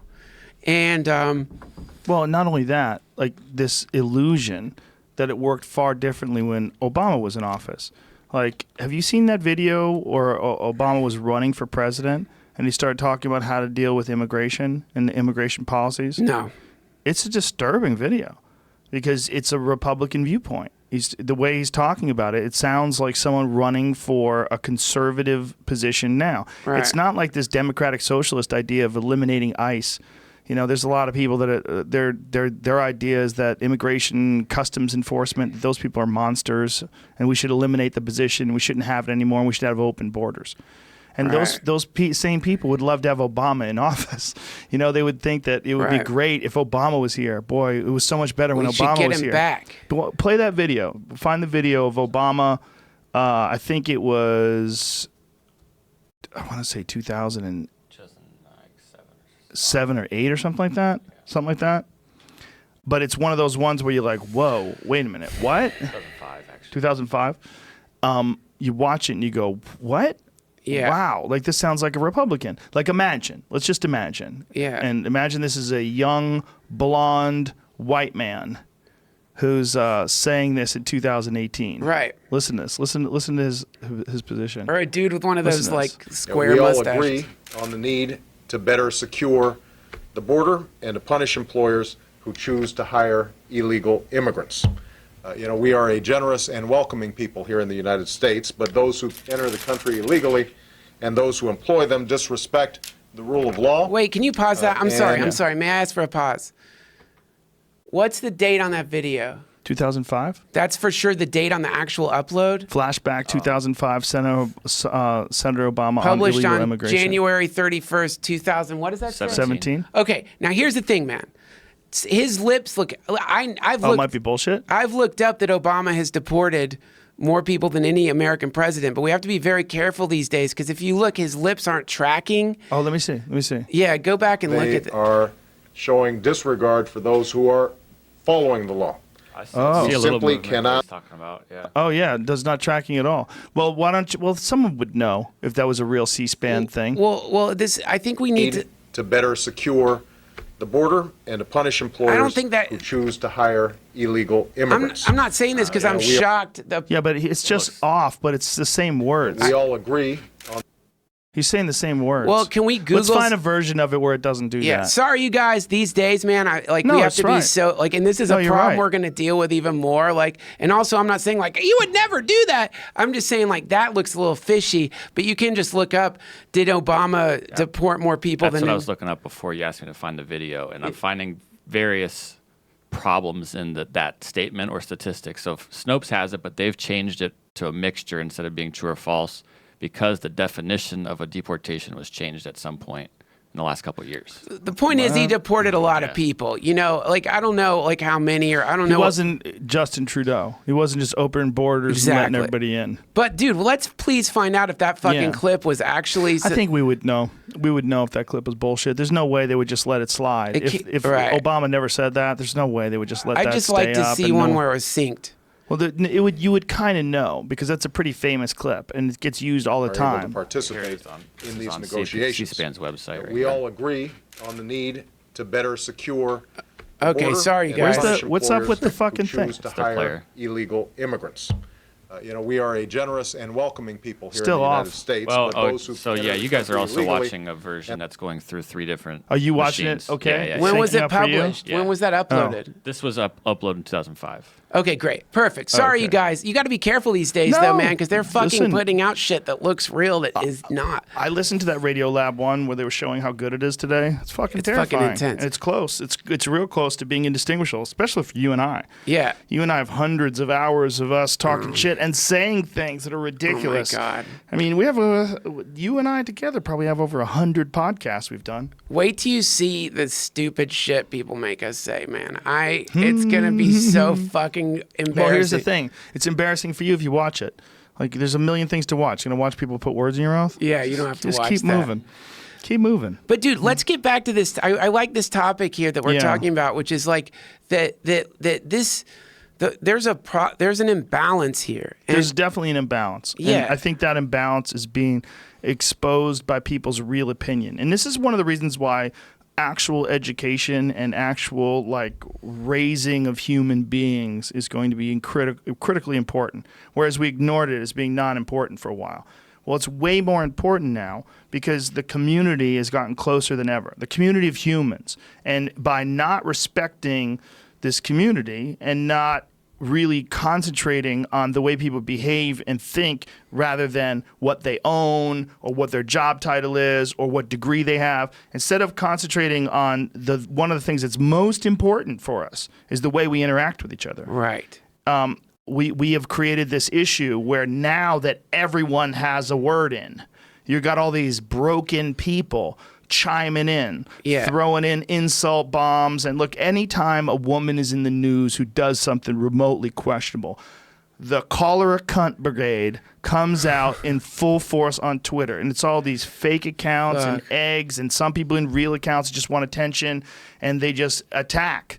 I mean, this is just this is a real thing. It's not just women, but they do it to men too. Sure. But to women, it always takes on a particularly vile, creepy quality. It's like, finally, I get to say this thing. And what has happened there? Well, somebody got raised badly. Somebody did a terrible job raising a man. They got him to this position where there's this broken bundle of emotions and memories, and they're all fucked up with no self-esteem. Yeah. And then they find some little target online, whatever it is, and Right. fuck you, Duncan Trussell, you fucking sellout faggot. And next thing you know, they're attacking you, and you might just be about to go to the movies with your wife, and you read that like, what the fuck is this guy's problem, man? I didn't do anything. You put your phone down and you go into that theater and you're all pissed off. I should fucking tweet him back, but you shouldn't. You can't. way. There's too many people. There's too many people.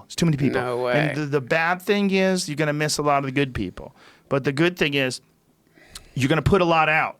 Look, you have to put a lot of good out there, but you can't dwell too much in the bad. We're going to get through this. This is a tumultuous That's right. adolescent stage of human interaction. Yeah, that's right. That's what's happening. We're going to get through this and Right. reach a much higher level of understanding of each other and a higher level of understanding of community.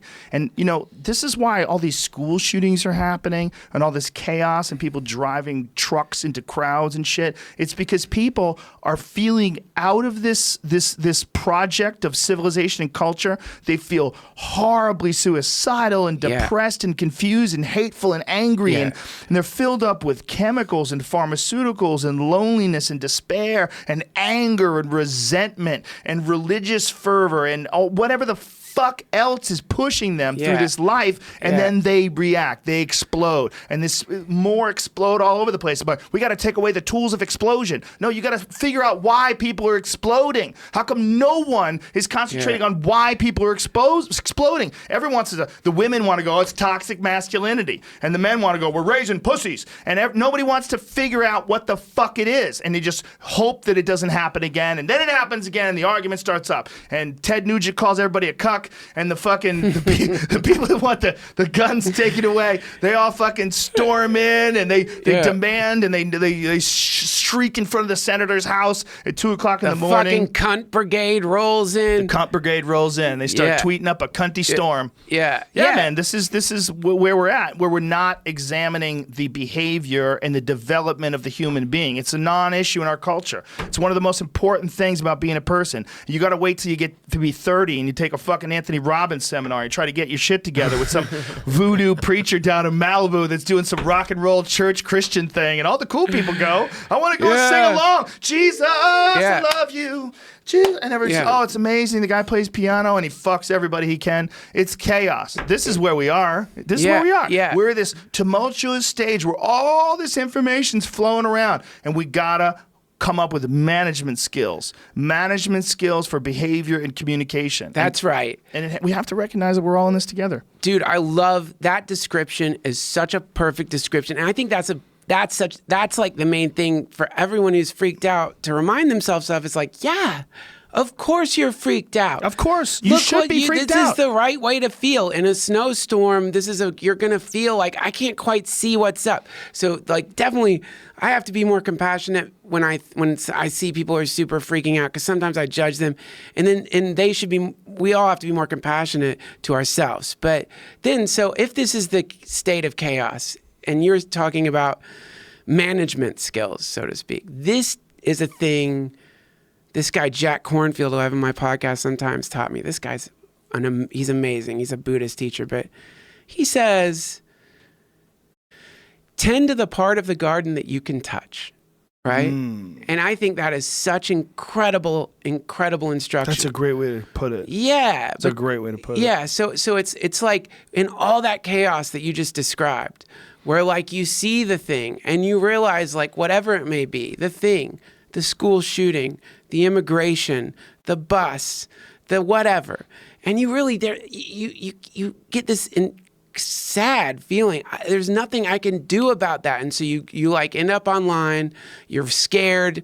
Fear in Buddhism is cold anger. Like when fear gets hot, it turns into anger. So you're gonna be angry because you're scared, and then you start firing these like shots online, and the entire time you're doing that, The entire time you're doing that, your mother, who lives at the other, somewhere in the middle of the country, is living by herself in a house where she doesn't have enough money, and the house is dilapidated, and you haven't been paying attention to her. She needs your fucking help, right? It's not time for you necessarily, even though your aspiration to rebalance a democracy is beautiful, and we all want that.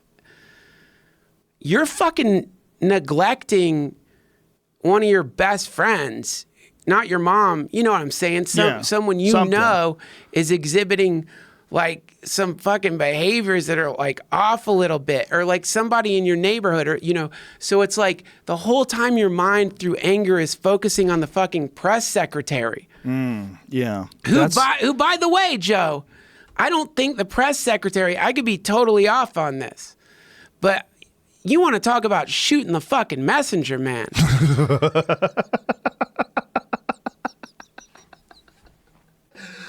That's such a perfect statement. She's the messenger, literally. Yeah, you know what I mean? Like that woman, that is a messenger. Like, does she have the most pleasing personality? Do you agree with her politics? Probably not. But like, come on, man. I'll tell you this much. Can you imagine if she didn't have that kind of personality? Imagine if she was like cheerful. And she went up there and Jim Costa was fucking screaming at her. Yeah. Is that his name? Acosta? Whatever his name is? Boy, that guy gets heckled everywhere he goes now. They put signs up behind him that say CNN sucks. There's some really fun things about the Trump administration. Some really fun things. And one of the fun things is these people that are journalists that take themselves super serious are getting shit on for the first time. I mean, they're getting called out for some of their ridiculous behavior, like yelling out questions during a press conference, like your question's more important than all the people around you that might be politely raising their hand. You've decided you need the world needs to know. The world needs to know, and they're gonna hold their feet to the fire.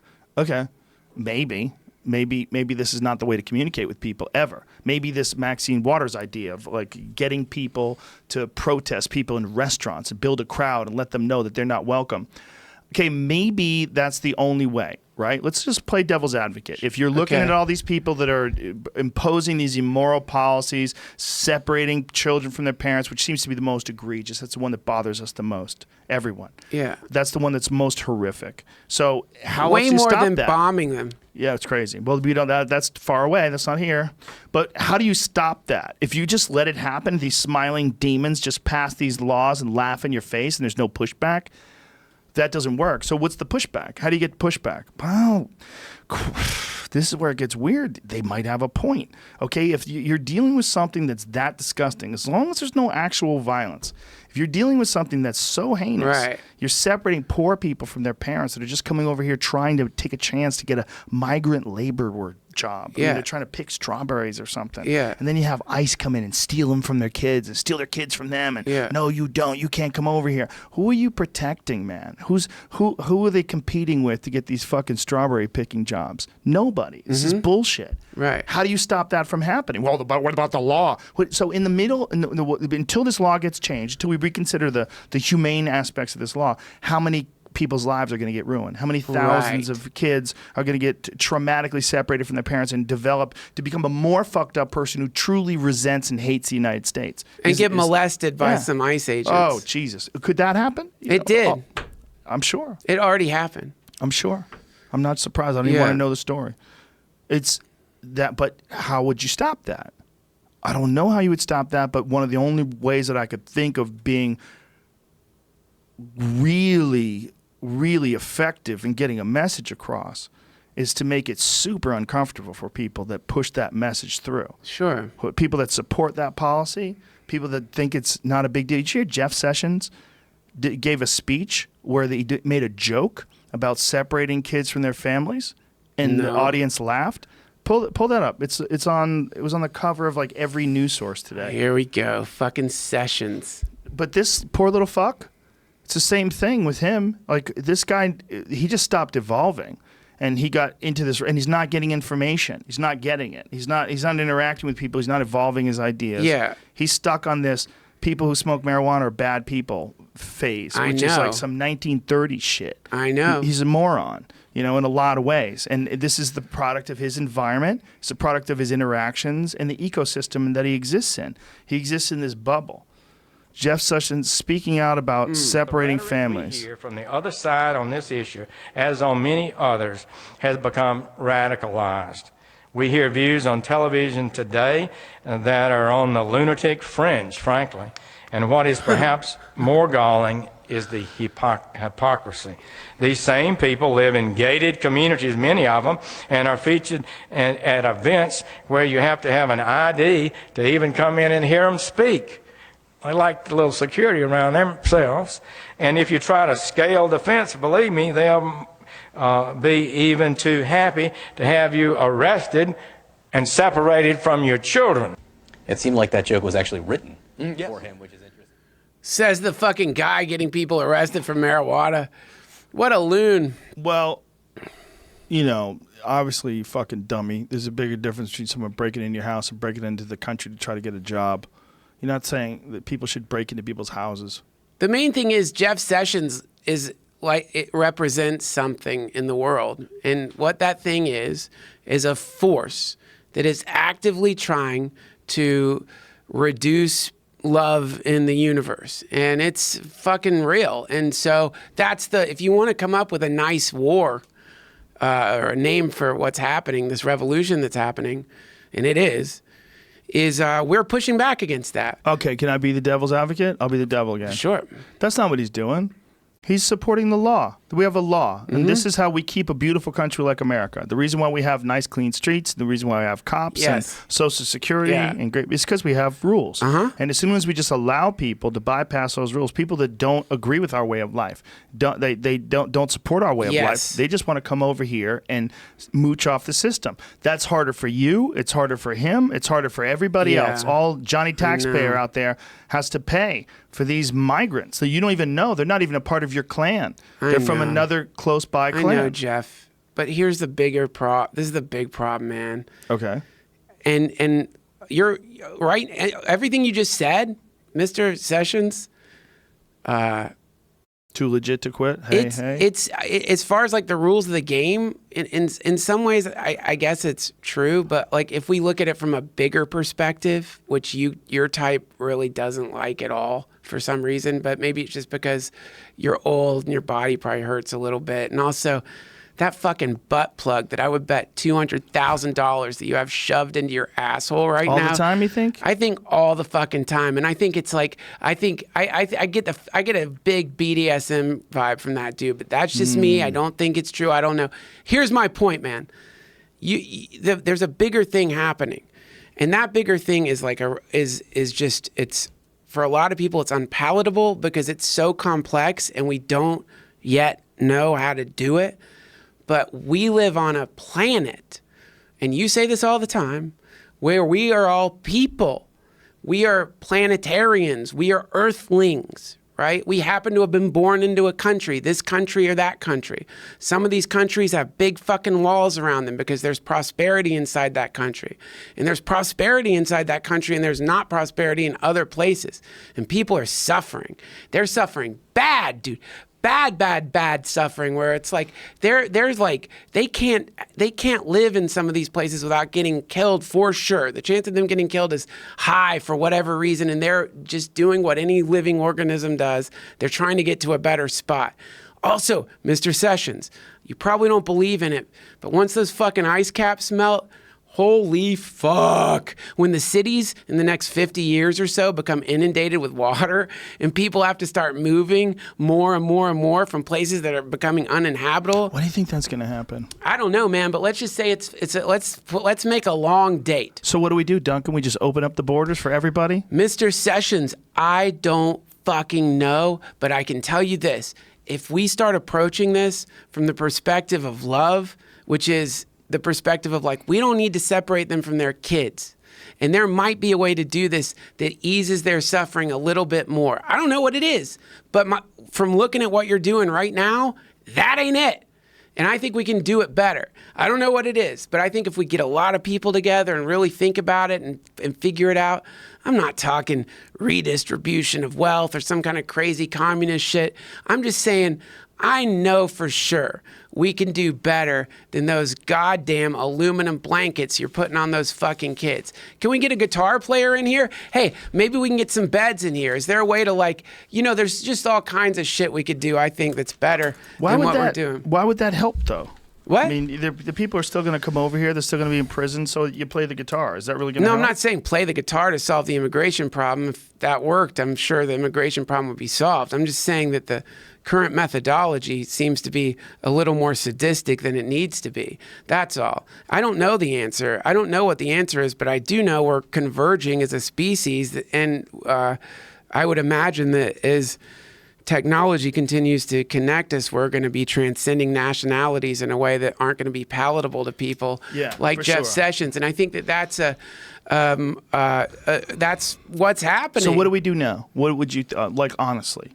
I'm not Jeff Sessions anymore. I'm me. Now I'm me. Hey, talking to you again. What would you do?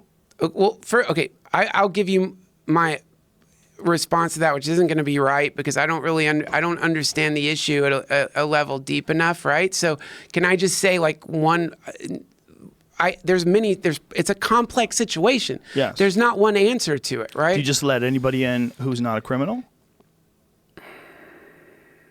See, here's the thing. It's hard to get in. How do we detect that? But we'd have to have some sort of faith in their records. So we would have to help their record keeping. So really what we'd want, the way to do it correctly is, first of all, anyone who's attached to us, whether it's Mexico or Canada, make sure they're okay.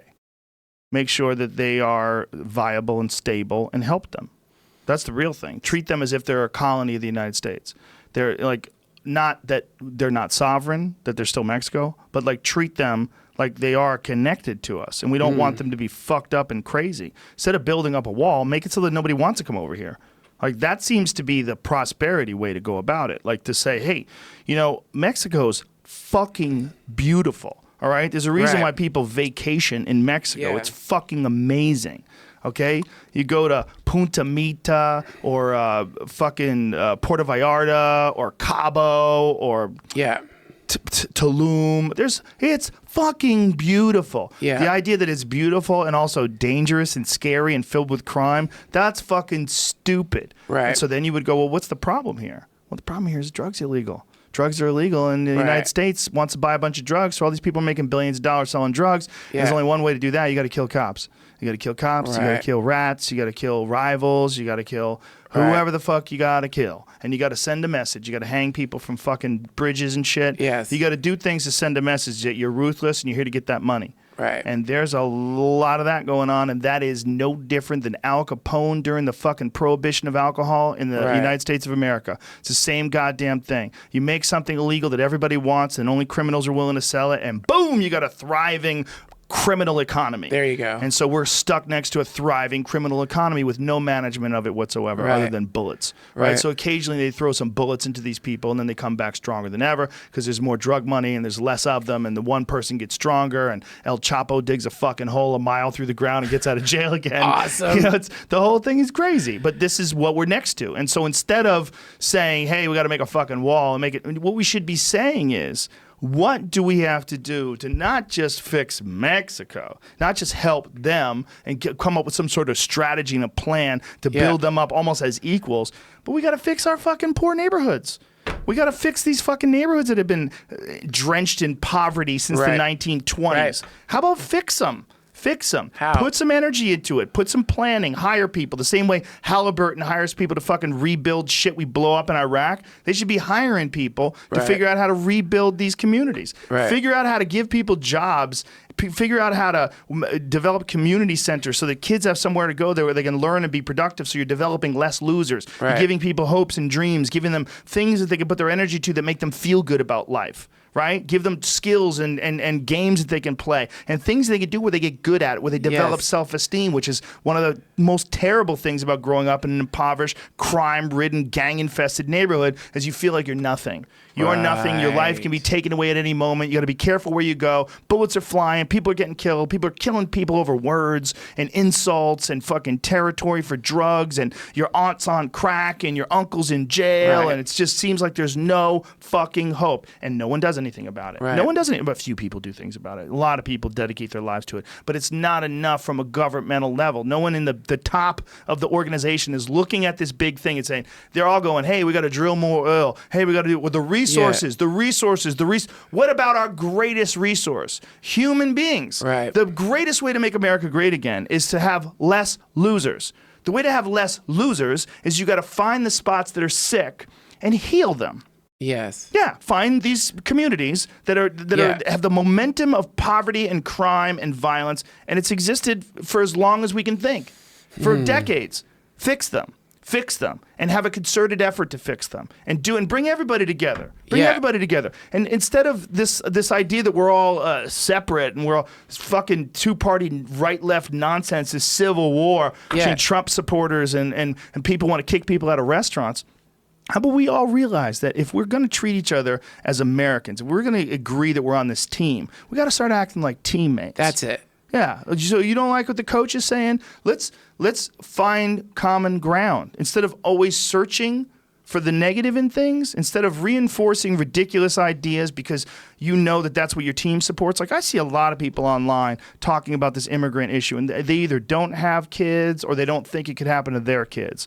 Their idea is, hey, shouldn't have fucking come over here. You get those kind of people. Broke the law. Shouldn't have fucking come over here if you could. You didn't want to get your kids separated. If you were in the presence of a woman who came over here from Guatemala and she's poor and she's starving and they're taking her baby away and she's wailing and screaming from a primal place in her DNA that the one thing she loves more than anything is being taken away. A baby. Yeah. If that doesn't freak you the fuck out, you're not a part of the team, man. You're missing it. You're missing it. What are we here for? We're here for 100 years of whatever. That's what we're here for. If you want to spend 100 years saying, hey, she shouldn't have fucking broke the law, I don't want you on the team. You're an asshole, right? And I don't give a fuck if you're right or left. I don't care if you're religious or I don't care if you're an atheist. If that's what you support, you're an asshole. And we don't want you on our team. Okay? So, but if you agree with certain economic policies that I don't agree with, and we could have a discussion about it, we could figure out why you agree, and we could figure out why people are allowing all of this money to get into politics. Why are we allowing all these special interest groups and lobbyists to interfere with our laws and influence our politicians and create all this shit that we don't want? Well, here's the number one reason. You can't just vote online. You can't just vote. It's not one person, one vote. Right. It's the Electoral College, and there's a lot of checks and balances that are in place. That's all wonderful and groovy, but it's not giving the trust to the people. Right. The trust to the people that they're informed, that they can make their own decisions, that more people should be able to make these decisions. But they're happening now. That 28-year-old girl who won in New York, 28-year-old That's it. Democratic socialist. Whether I agree with her or not, and I don't know if I do or don't. I bet I agree with her on a lot of things. I think education should be free. I think we should figure out a way. If we could pay for bombs, we could pay for schools. I think this idea that everybody should have health care, it's a great idea. Who the fuck wants people to not be healthy? Who wants people to be hurt and not be able to fix it? Are you really saying that struggling people should have to pay exorbitant amounts of money to get fixed when we could maybe chip in and help members of our team? That's stupid. Fill it out. Figure it out yourself. I had to. You got lucky, bitch. You got lucky you don't have leukemia. You didn't break both your legs when you were 18. Your parents are dead. Right. You got lucky, piece of shit. These are people on our team. Right. Because I'm not talking about people who are lazy, good for nothing, losers, mooching off the system. You're going to have that too. Well, we got to figure out how to educate people so that happens less and less. That's what we got to figure out how to do. That's it. Yeah. You just described it. I mean, that is it. I don't know what to call that thing you just talked about, but like that's happening everywhere. That's not just happening in the United States. That's a global shift that's happening. Did you see the video of when she found out she won? It's amazing. Play it. It's like one of the realest moments. And look, people are angry. 28-year-olds, what the fuck does she know? What she doesn't know, she'll learn. 20, like, yeah. Let's come find on, out. Let's find out what she yeah. learns. Maybe she knows a lot. What That's the fuck ridiculous. Do you know? I like the fact she wasn't supposed to win. I like the fact that the guy who was an incumbent was a 10-term incumbent, Yeah. and that he spent 10-1 versus on her. Yeah. How much money she spent? 10-1. And grassroots got her Grassroots. elected, man. And that's how that can happen. Dude, she's a kid. Yeah, And she's pretty. She's a pretty Yep. young 28-year-old. I mean, watch this. Watch this shit when she wins. Play this. She's looking at herself on television right now. How are you feeling? Can you put it into words? No. I cannot put this into words. She won. There you go. And look, you know, I don't know if democratic socialism is the answer, but I know it's a part of the conversation. Yep. And this is the thing, that locking out any ideology in this team as part of the conversation, like, what does democratic socialism entail? Like, what does it entail? I don't buy all this the market will take care of itself bullshit. I think there's a certain amount of us we have to chip into the community pile. Yeah, I think that's real. The real problem is, how efficient and good is the community pile? Are there a bunch of lazy cunts in the community pile? Is there waste and nonsense and bullshit? Right. And these people that have those jobs you were talking about earlier that are told, slow down. I know you could do this in 2 hours, but you can get an 8-hour day out of this. Right. Just don't fuck this up. How much of that's going on? I don't want any of that going on. Right. But if the community pile is taken care of and managed in an honest and a way that's trustworthy and great for all involved and beneficial to the community and supportive of community values and love and this idea that we're all on a team and that you're going to be okay. Did you break your leg, Duncan? Hey, you're going to be okay. And we make fun of Canada's healthcare, and it's not the best. It's not the best. I have friends. My friend Jen, she broke her fucking knee. She had to get a ACL reconstruction. They kind of botched it, and they had to go back in and fix it again. Yeah. She had to wait forever. It's not the best, but it's there. It's something, and maybe that can be improved. Maybe improving that is better. Let me throw this in. Also have options, but I also believe in options for people to do it better, like the surgeons that you can get in the United States. Like there's a guy, Dr. Gettleman, the guy who fixed my knee. He's a fucking wizard. This guy's really good. He does a lot of pro athletes. I mean, he did a great fucking job reconstructing my knee. He's an artist. I don't think there's anything wrong with someone like that getting paid more. I don't think someone else, like, I think LeBron James should get paid more for playing basketball than me.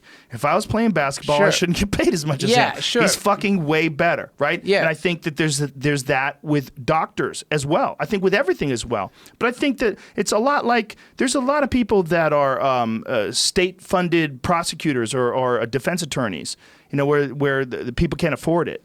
You know, you get, what is that called?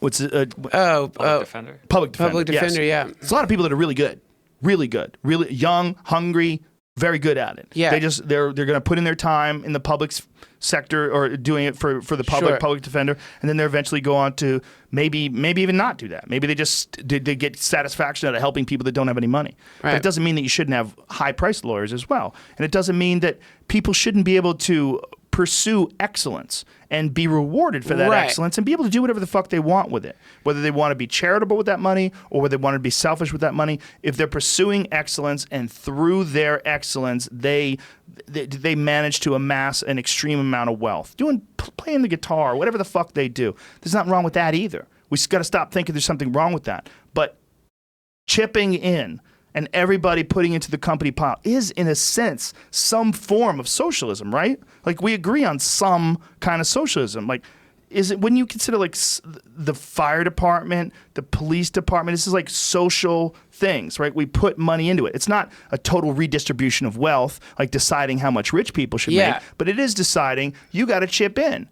We all got to chip in. Everybody's got to chip in. Sure. We just don't feel like the chipping in is good. We feel like it's all fucked up. We feel like there's a bunch of dummies out there, like this Jeff Sessions guy. That guy gets paid for my chip? This fucking dummy? Right. And all these fucking people that are robbing the system with their 2-hour a day jobs that they're stretching out to 8 hours, that builds resentment. Right. It's poor management. And it's also people that are listless. And they have these, they're not valuable jobs. They're not like a job that commands the same sort of attention as like some of the more attractive jobs that people seek out. Yeah, man. It's all of it true.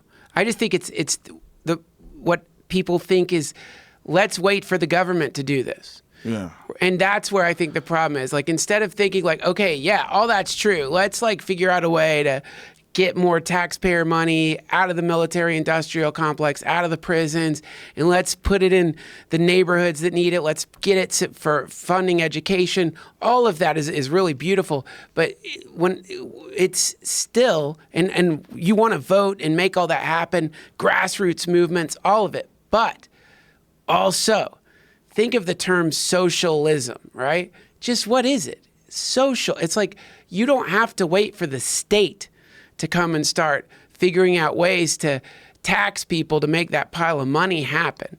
Like this is where I think it's an interesting thing to start exploring the idea of like intentional communities. I'm not saying starting a commune or anything like that, but you can actually push your friendship group to the next level. Like it doesn't just have to be a random group of friends who knows each other. Like you can start that pile of opulence with a group of friends where it's like, you know what I mean? A group of friends can just agree with each other like, hey man, just so you know, you're not going to be homeless. I got you. Right. I'm not going to fucking give you money all the goddamn time. And if you like, you know, if you're like, it's, you don't even have to say any of this shit except, hey, you're always okay. You're okay. You're okay. I got you. Right? But dude, that's what you and I did when you moved in with me. I know, Joe. I know, man. And I forget about that sometimes. We lived together for like 6 months. I don't forget about it. And the that kind of thing. Yeah. Which is what I'm saying is like everyone right now, and I understand why, man. But to me, there seems to be something demonic about the public fixation on the state. It's like the state is this like dragon, and it's like got like I think it's a daddy. It's a daddy. It's a multi-armed daddy with a bunch of fucking laser pointers that it's got the entire population watching like cats running around, right? Right? We're all like, oh God, they did that. Oh my God, he did that. Oh my God, they did that. When will this change? When will this change? Your phone's ringing. Guess who's fucking calling? Your dad. When was the last time you talked to your dad? 3 months ago. Call your fucking dad back. The whole time you're like, I got to try. The whole time you're neglecting your family. You're neglecting your neighborhood. You're walking down the street, looking at your phone like, holy fuck, he said that? I'm writing a fucking blog about that. Guess what you're walking by, dude? You're walking by fucking plastic bottles, piles of fucking trash, 3 fucking meth addicts, and some fucking woman who just got beaten by her husband and is now living on the streets for the last couple of weeks. And you've got fucking $40,000 in the bank account, liquid. I like saying that. Tend to the garden you can touch. Yes, tend to the garden you can touch and do it in an organized way. And then like maybe... Okay, but don't you have a garden that you can touch that's giant? Like think about that. Think about what you've done during this podcast and some of the things that you've said. You basically touched an enormous garden. Sure, that's a really easy way to do it because I'm a yappy motherfucker. I'm talking about like no, in your life too, but that counts too. I think it does count, but I think that it would be easy to do things like that and still forget about something that's really basic, which is now that I'm talking about this shit, I'm thinking to myself right now, like in my neighborhood, I'm thinking like, wait a minute, like what am I not doing? I don't know what it is yet, but I guarantee there's something that I could do. And I like that, man, because, you know, like tithing to the church. Yes. So to me, that I think we may have talked about this before, but I get it and all. But like that has always seemed like a really boring way to do it. Like the plate comes by, you throw some money in, it goes to church stuff. Yeah. You don't know. But the idea of tithing, I think there's something to it, which is like if you just kind of look at your income and you think, all right, 5% of this shit is going to get spent or 10% or whatever you're comfortable with, I'm putting that in a pile. And that pile is going to helping people in my neighborhood or my friends or my family. And I'm just going to give that away.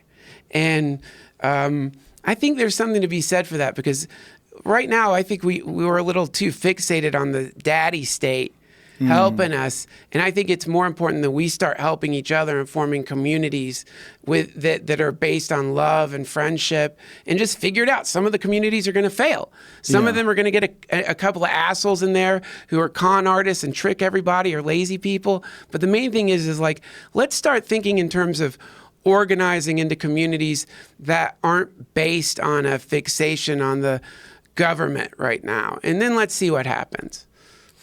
And with that, ladies and gentlemen, we conclude another episode of the Joe Rogan Experience. I'd like to thank my guest, Duncan Trussell, the great you. Duncan Trussell. Praise Odin. Hare Krishna. Young Jamie on the mic, and the working the keys in the background, and all of you fucks. Love you. Love for everybody. We can do this, folks. We We're gonna be are okay. doing it. We're doing this. We're going to be okay. Bye.